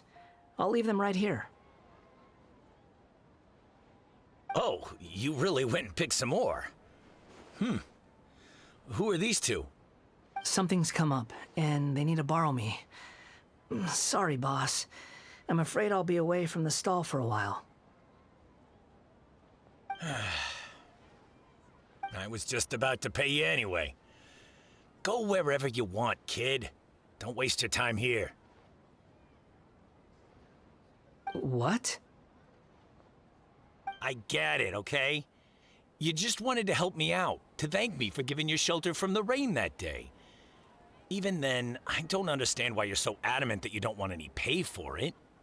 But look, it was pouring down, and there you were, sauntering along without a care in the world, like you had nowhere to be and didn't even care that it was raining. Imagine you were me for a second. It's a little weird, right? Why is this guy traveling during a rainstorm if he's not trying to get somewhere? And why is he taking a shortcut through the open country if he's not even in a hurry? But anyway, taking you in didn't put me out even slightly. You don't owe me a thing for it. Certainly not all this. Your time is valuable. You know, you should go live your life. But I don't...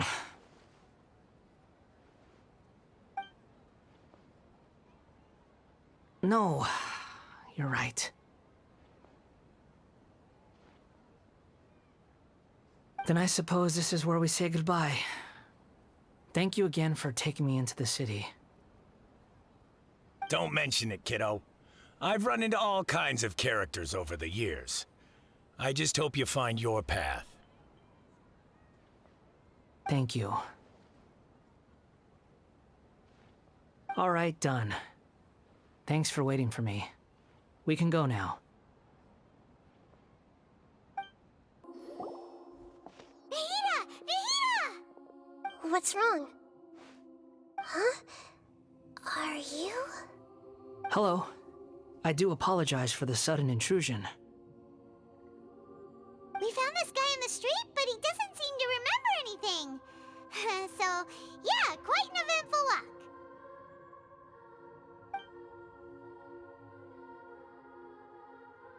You say that you are trekking across Teyvat to train yourself. Many other Inazumans who describe themselves in this way call themselves Shugenja. Why do you refer to yourself as a wanderer? Well, it seems more relevant in my case. To me, it sounds like a plant with no roots. But these two claim that they know me, and that I have a hidden past unknown even to myself.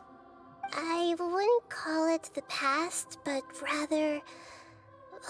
this is a difficult one to explain.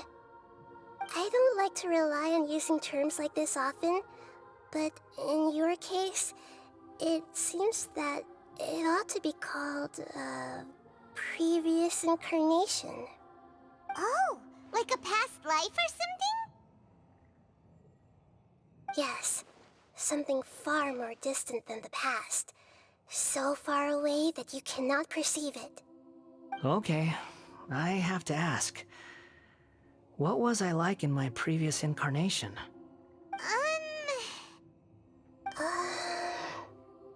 Oh, okay. I see. You want to tell me, but you can't bring yourselves to say it.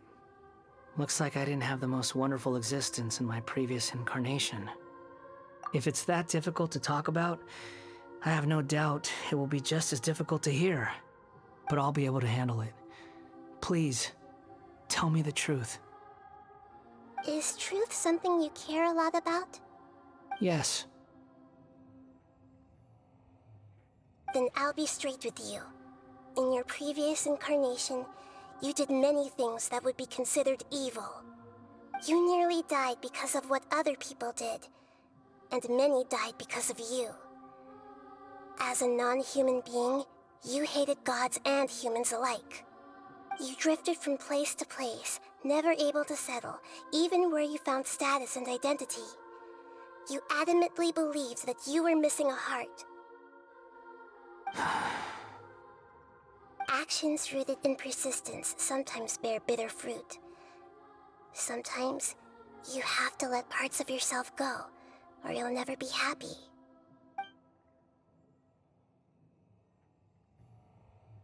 I gave everything I had.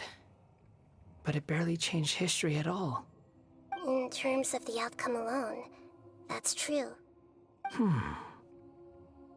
I don't think I can judge everything I've heard purely in terms of right and wrong. Each choice a person makes belongs to a specific place and time, a chain of cause and effect, a cycle of karma and consequence. That is the nature of truth. If one thing is right, its opposite must be wrong. And yet, dichotomies like this are not enough to explain the world in all of its complexity. It seems like my previous incarnation wasn't the most likable individual. We're not trying to hurt your feelings or anything, but yeah, we weren't your biggest fans. If we were enemies, why are you trying to help me find the truth? This is so frustrating! This guy's supposed to be our arch enemy, but now he's just some random stranger we met on the street!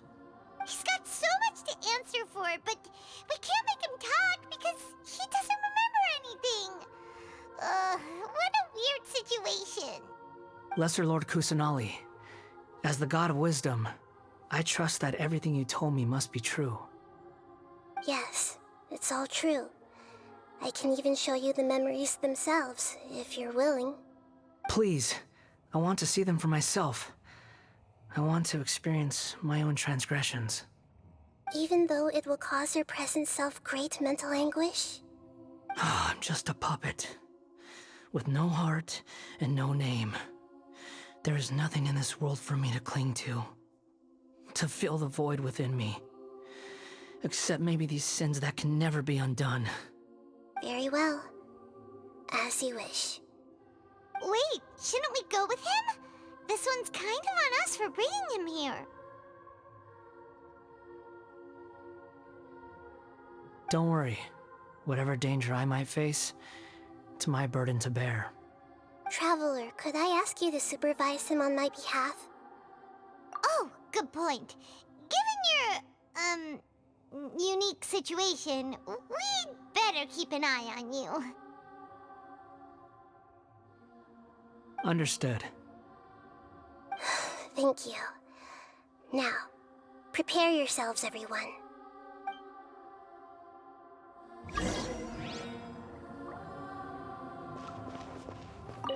No matter what lies ahead, I'll face it.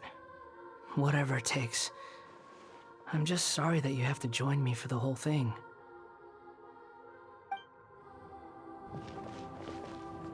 It's time to get ready.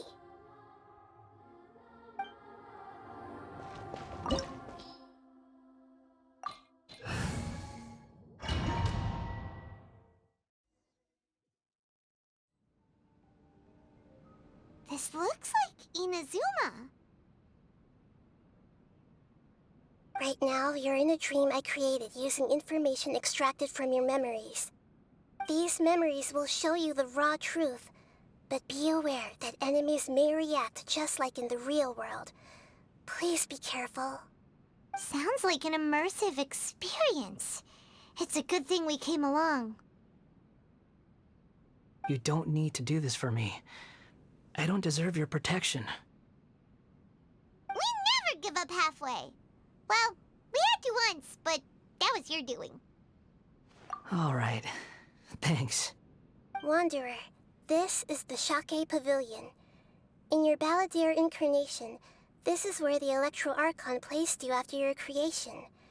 You had a great many memories here. Is that because this is kind of like his birthplace? You could say that, in a sense. You'll see why shortly. I hear footsteps. This place is huge. I can't believe the landslide didn't fill it in. I wonder who built it. The Crystal Marrow Miners? No, there's no way. Look at this exquisite construction work, and so well preserved, too. No mining crew would be capable of this. There's someone passed out on the ground. Who are you? You're awake. What happened? How'd you get stuck here? Are you injured? Huh. Not a scratch. And these fine clothes. Who are you? This man is Katsuragi, deputy to Torichiyo's adopted son, Mikoshi Nagamasa. He found the balladeer in Shake Pavilion and took him back to Tatarasuna. And the rest is history. Well, it used to be. In the original version of events, Katsuragi was ultimately killed by Nagamasa. Let me get you out of here. Our people are nearby. Hang in there. During the Tatarasuna incident, Niwa was murdered by the doctor disguised as a mechanic. The balladeer, then known as the Kabukimono, disappeared not long after. As the second in command at Tatarasuna, responsibility for what had happened fell to Mikoshi Nagamasa. But Katsuragi had sworn lifelong loyalty to Nagamasa after the latter had once saved his life. At Katsuragi's insistence, Nagamasa killed him to put an end to the Tatarasuna incident.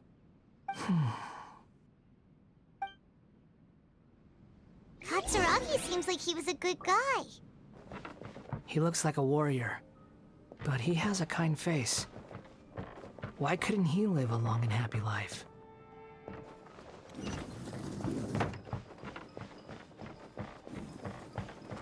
Nagamasa, I found this young guy in a cave sealed off by a landslide. He doesn't remember his name. Well, we need to call you something. I hear the workers are calling you the Kabukimono. That's fine with me. Katsuragi, report to Niwa. Tell him we have someone new joining us.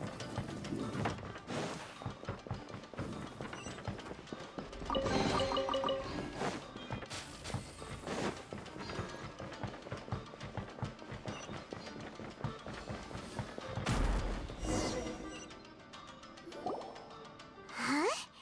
What are we doing back here? Whoa, this is where you were born?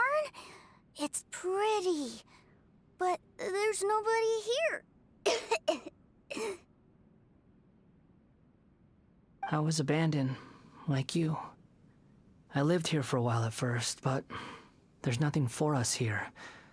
We can't stay. Okay.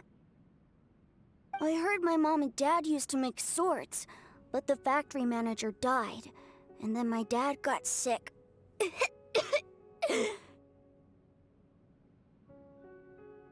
He kept coughing all the time, just like me. Then Mom started coughing too. But you can't. You promised me. Yup, we're family now. We're gonna be together forever and ever. This child didn't have a name. Or rather, the balladeer didn't know what to call him. His father died before he could name him. After his mother died, the child stayed in their straw hut alone. Some of the neighbors helped to raise him. After leaving Tatarasuna, the balladeer ran into this child who didn't have a name, just like him. They made a promise to live together. What happened to the child then? He died from his illness while he was still very young. The balladeer came home one day and found that he had stopped breathing.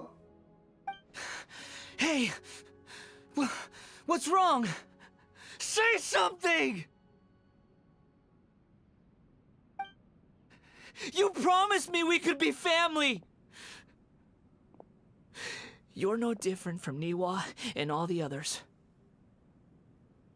You betrayed me too.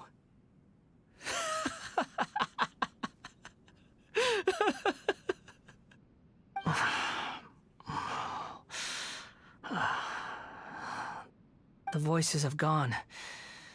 It looks like the memory ends here. Let's keep going.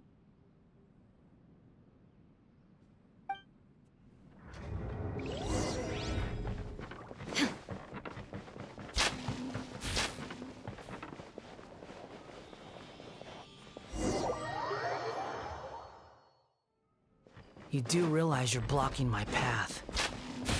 I come not to obstruct you. I've been waiting. What you are truly is a weapon. One that could be wielded with an iron will. Or you could trying to win me over? The long-fated rebellion has begun. Why not take your place at the banquet and join those who shall feast?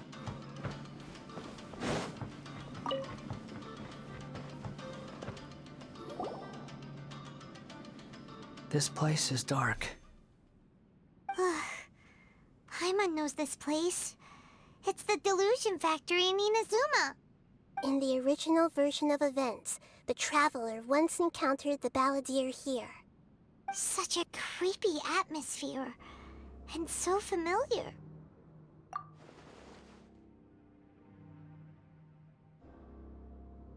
Hey, look over there! Well, well, my fair lady. Is this rundown factory and these incompetent fools all for me? Wow. You shouldn't have. Huh. What do you have to gain from belittling your subordinates? You might not want to admit it, but you are a part of this plan. Perhaps you find fighting in the Abyss to be a more meaningful use of your time? Oh, but of course, even this pales in comparison to being experimented on by the Doctor. What a sharp tongue you have. Funny how negotiating never seems to be your strong suit. For the task ahead, I suggest you keep your true feelings to yourself. Save your breath. I know what I have to do. I'm sure you think so, but I still think you need to hear it. Don't start thinking you're invincible, and don't let your emotions get in the way. Surely you're not worried about me. I just can't have you getting in my way. You and Child never fail to find ways to complicate things. I'm merely lighting a little fire in this chaotic nation. But you, being tossed out like trash, must make you want to destroy it completely. Do you remember the last time you were here? That was a lot of swordsmiths you killed. I'm sure the descendants of the Raiden Gokaden are still suffering the consequences now. Look at you. Oh, don't get so sentimental. Now, give that poor little tongue of yours a rest and stop pretending like you're above everyone else. Bye then. See you at the victory feast. Poor little tongue? She's playing with fire talking to me like that. Who does she think she is? Forget it. Someone might find me here any minute now. I should prepare to give them a warm welcome.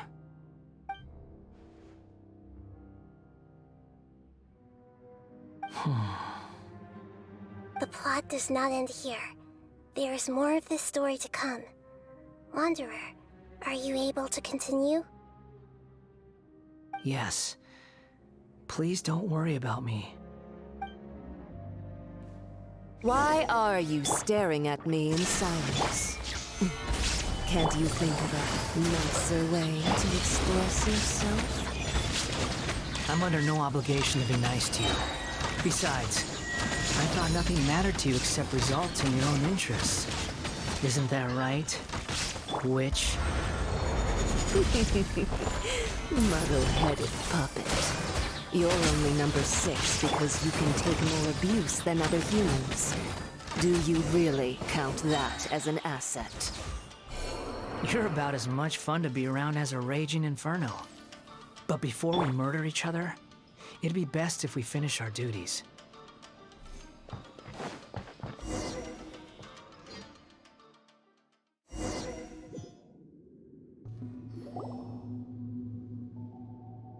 Looks like we have arrived in Sumeru. Is that? Considering that Amorta's sage, Nafis, refused to join this project, I'll take part in the experiment in his place. Welcome. I look forward to a fruitful collaboration. When do we start? You seem impatient. You should know that becoming a god is far from a trivial affair. The biological transformation is a lengthy process. As such, I too would recommend that we commence as soon as possible. In the event that a successful connection is established, his body will become permanently bound to the machine, and he will be unable to move independently of it. Nothing worse than what I've been through before then, Doctor. You were the most resilient test subject I ever came across. Thanks to you, I was able to garner a great deal of information. Alas, after that, you were under orders to remain in the Abyss. We barely saw each other, and it became difficult to further refine the knowledge I had gained. That was gracefully worded. Ever wonder what they think if they knew that nothing matters to you, apart from your crazy experiments? I suggest you speak to me in a more respectful tone, Scaramouche. The mere fact of your utility does not make you indestructible. The doctor again? That was uncomfortable to watch. That person gives off a very sinister energy. It's normal for him to give you the creeps. He scares the bejeebers out of Paimon. Let's move on.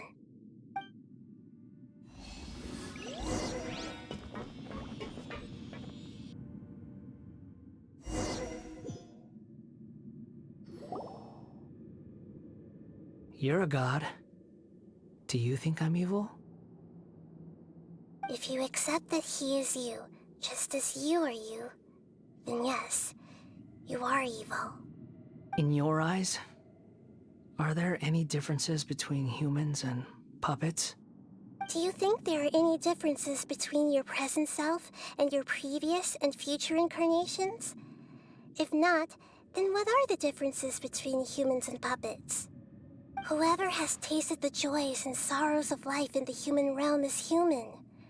Whoever has loved and lost, cried with grief, howled with rage at the tragedy of death that eclipses the miracle of life, they are human too. I've seen enough of my past. If possible, I'd like to reclaim the sins that are mine to bear.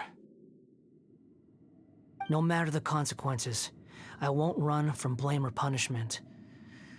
Whatever I am due, let it come to pass. Can you return my memories to me? Huh? But won't that mean you'll lose your current identity? I've always believed that human lives follow a set of rules, with each person being a collection of past experiences.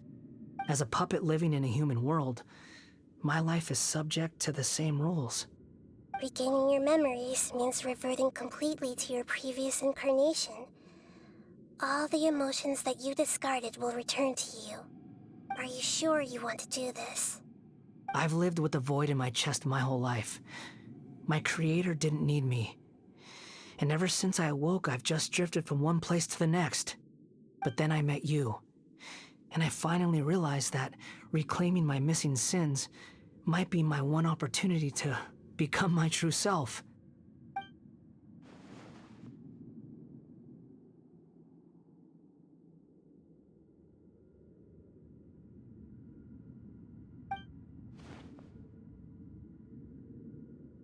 I've always felt I have an innate tendency to yearn for something more, in a way that goes deeper than for most people.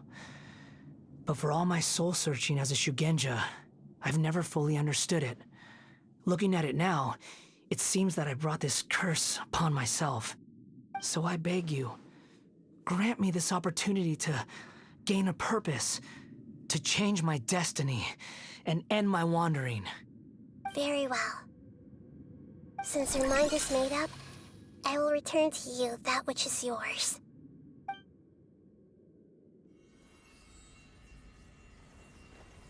You have made your decision.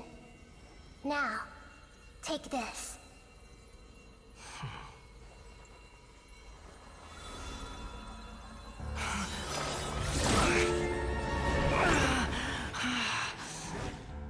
Set him free. A puppet? What's he doing here? You're a human as far as I'm concerned. Everyone's here. Wonderful. What a fine blade. Nagamasa will be thrilled. This is Is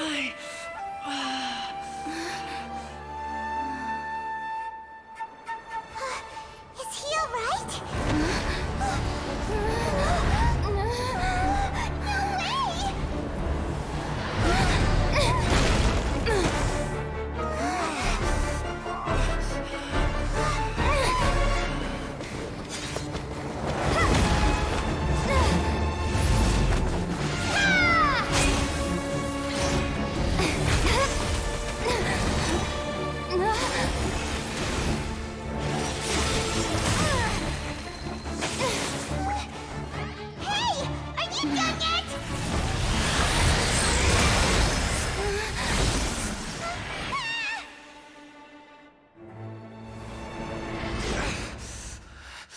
All worthless dross will be purged. That's why this won't be the end.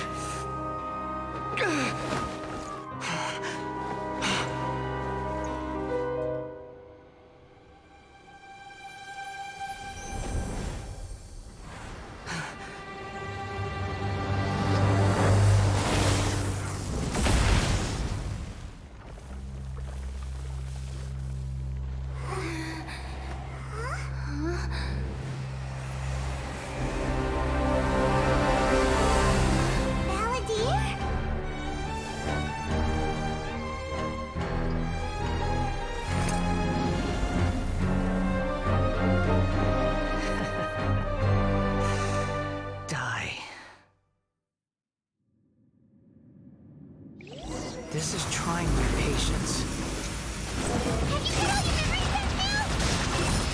Have you got any more stupid questions? Evil human!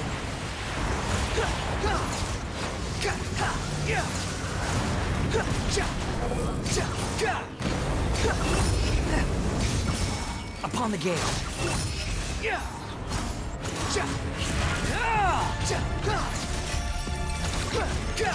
At my command, you shall fall.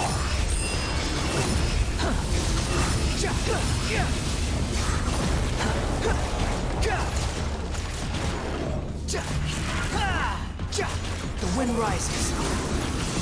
Bow your head. Perish!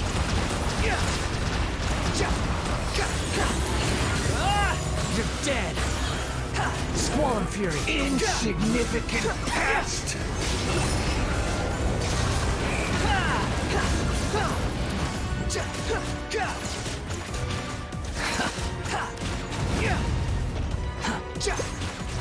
My endless cycle begins!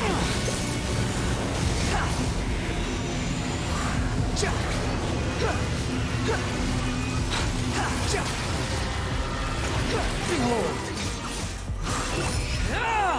Insignificant pest!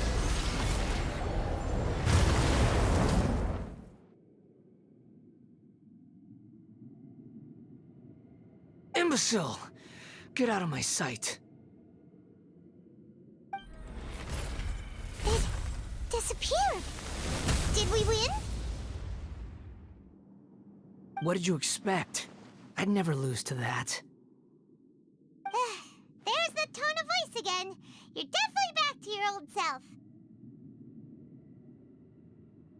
Wait, but it was you inside that thing too! What have you got to be smug about? Sorry. I'm harsh on myself and everyone else. Just the way I am. You sound like you're concerned about me.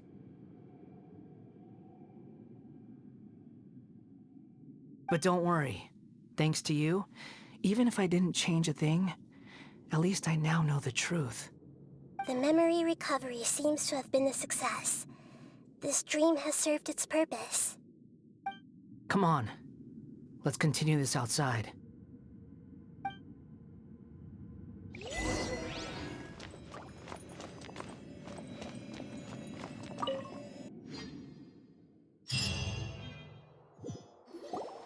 Welcome back, Traveler, Paimon, Balladeer. It feels like we just went on a really long journey. Paimon's exhausted. You don't like being addressed by that name? It's fine. But I was just thinking, I should probably change it.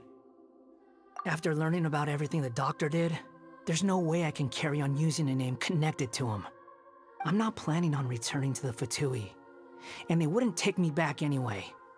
Recent events will have affected a lot of people, and they might not even remember who the 6th is. So, you're quitting the Fatui for good? It's like you said, Lesser Lord Kusanali. Everything may look futile, but it wasn't completely meaningless. At least I made a lot of people forget about me.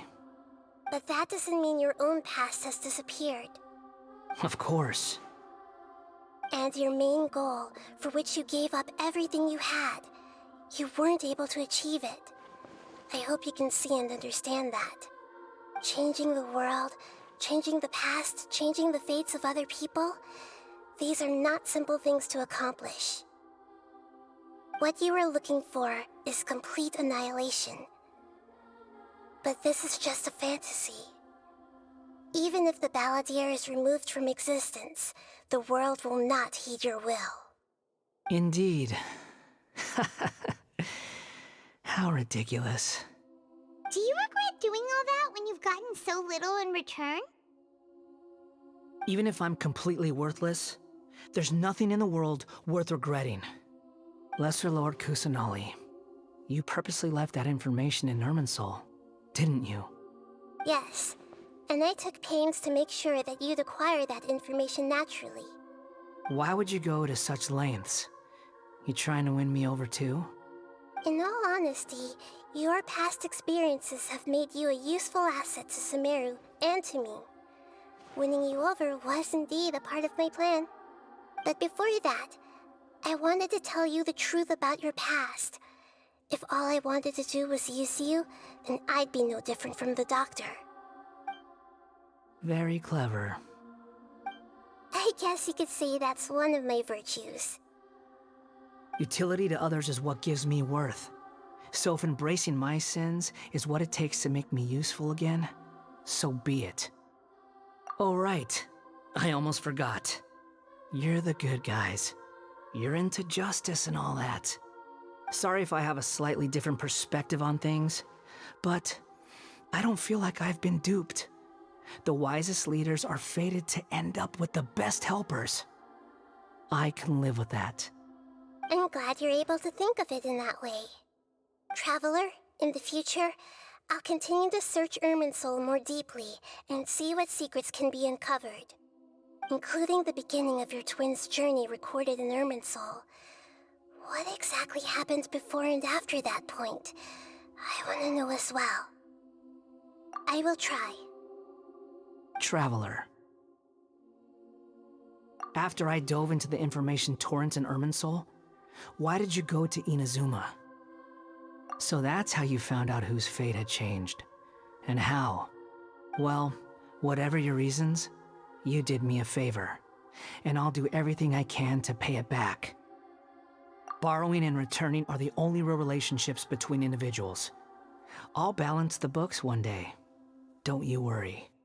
That's not true. A relationship between two people is not simply a ledger that can be reset to zero. I think deep down you realize this. People who show up in your life don't just evaporate like water drops and leave nothing behind. There is no such thing as balancing the books. Some things in this world can never be brought back, and they can never be changed, which is why there is emotion in the human world. Everything that you feel is real and lasting, and whatever is missing in you will not be made whole. To be human is to live with imperfections. You can choose whether or not you want to be human. But humans can't live without a heart, can they? Anyway, I gave up trying to become a human a long time ago. You understand what pain is perfectly well, even without a heart. You're just bearing your feelings. The past is set in stone, but you can keep moving on. And the longer your future lasts, the shorter your past will become, until one day, it is but a tiny fraction of your life. Sounds like you've got a future planned out for me. Everything's ended up being pretty darn complicated. Paimon doesn't even know where to start, but the most important thing now is that you need to follow Nahida. Otherwise, all our efforts will have been for nothing.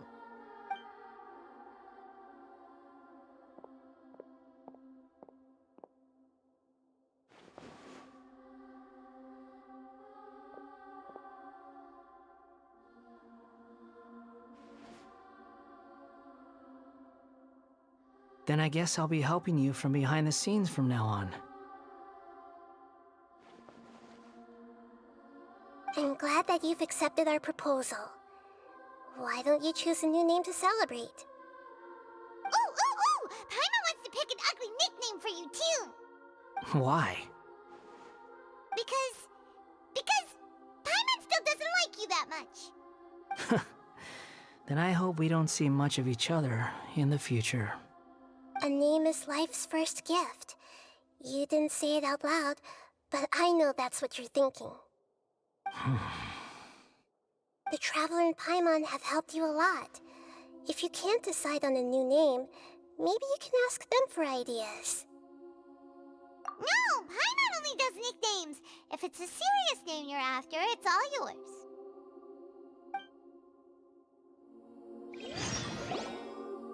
Have you got anything?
I have no need for these names anymore.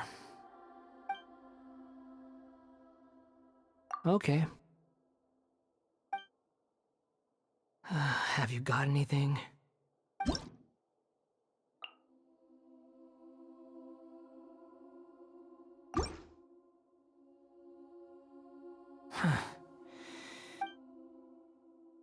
Okay. Have you got anything?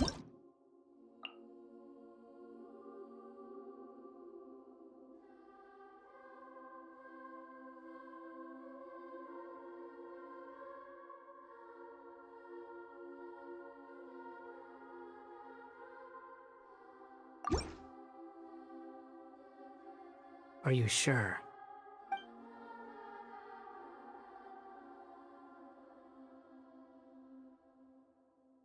Oh, all right. If you say so.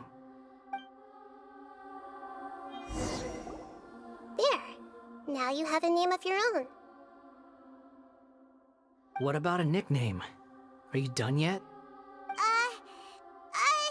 Still thinking. Stop rushing me! Take your time.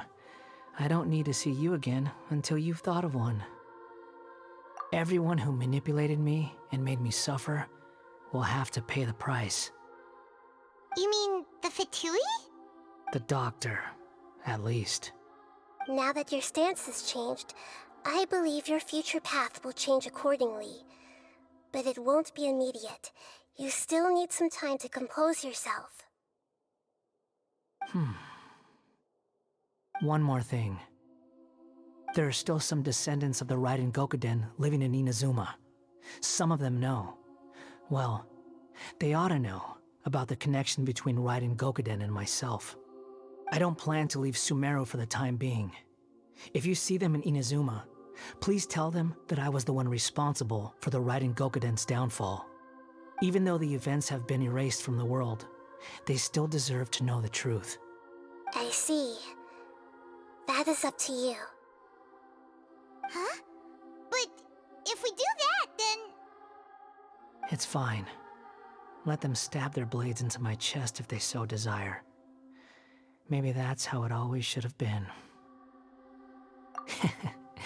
No nonsense. I like it. Alright, let's call it a day. Goodbye, wise deity. And you too. He's gone. What he went through today would have been like living an entire lifetime in an instant. He'll need some time to calm down. Yeah, true. But even so, after everything that's happened, he doesn't seem quite as fierce anymore. So we can finally go eat? Paimon is starving. Thank you both. I hope you will find somewhere nice to go and relax for a while.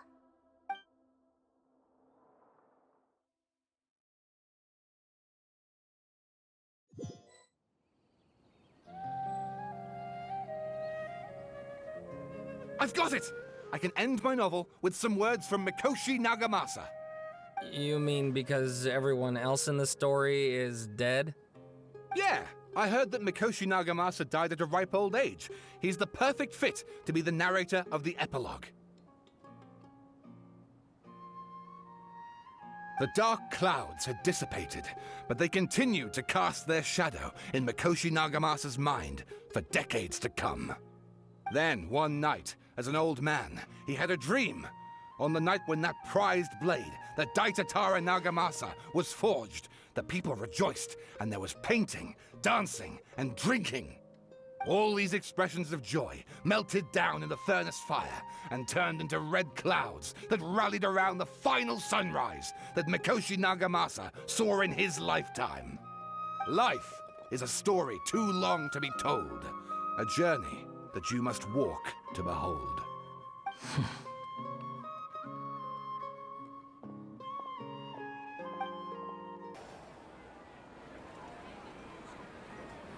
Whew, it's about time we had a break.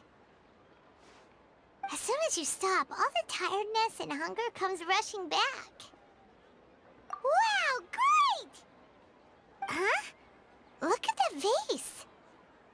Did someone break it while they were cleaning the room or something? Like, Paimon doesn't remember there being a cleaner.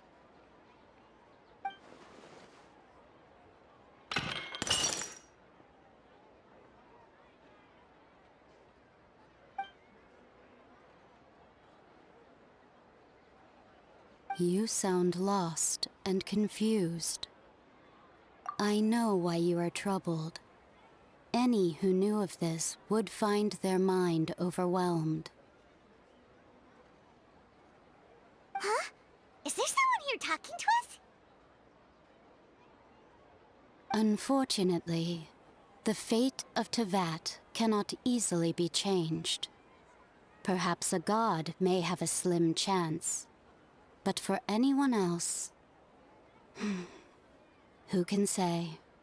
When a small animal runs into a tree trunk, though the tree may sway, it is not displaced. The same is true of fate, like a vase that falls to the ground. Whether it is broken by a cat or by a bird, the result is still a broken vase, is it not? Who are you? How do you know about all this? History does not change easily, but human hearts can. Believe your own eyes. Only that which you see is true. What is unseen is but an illusion.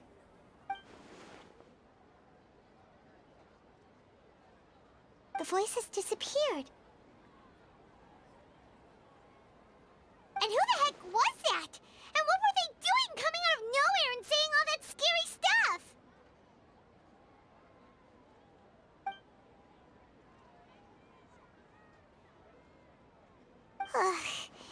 Anyway, that vase is still lying there broken on the ground.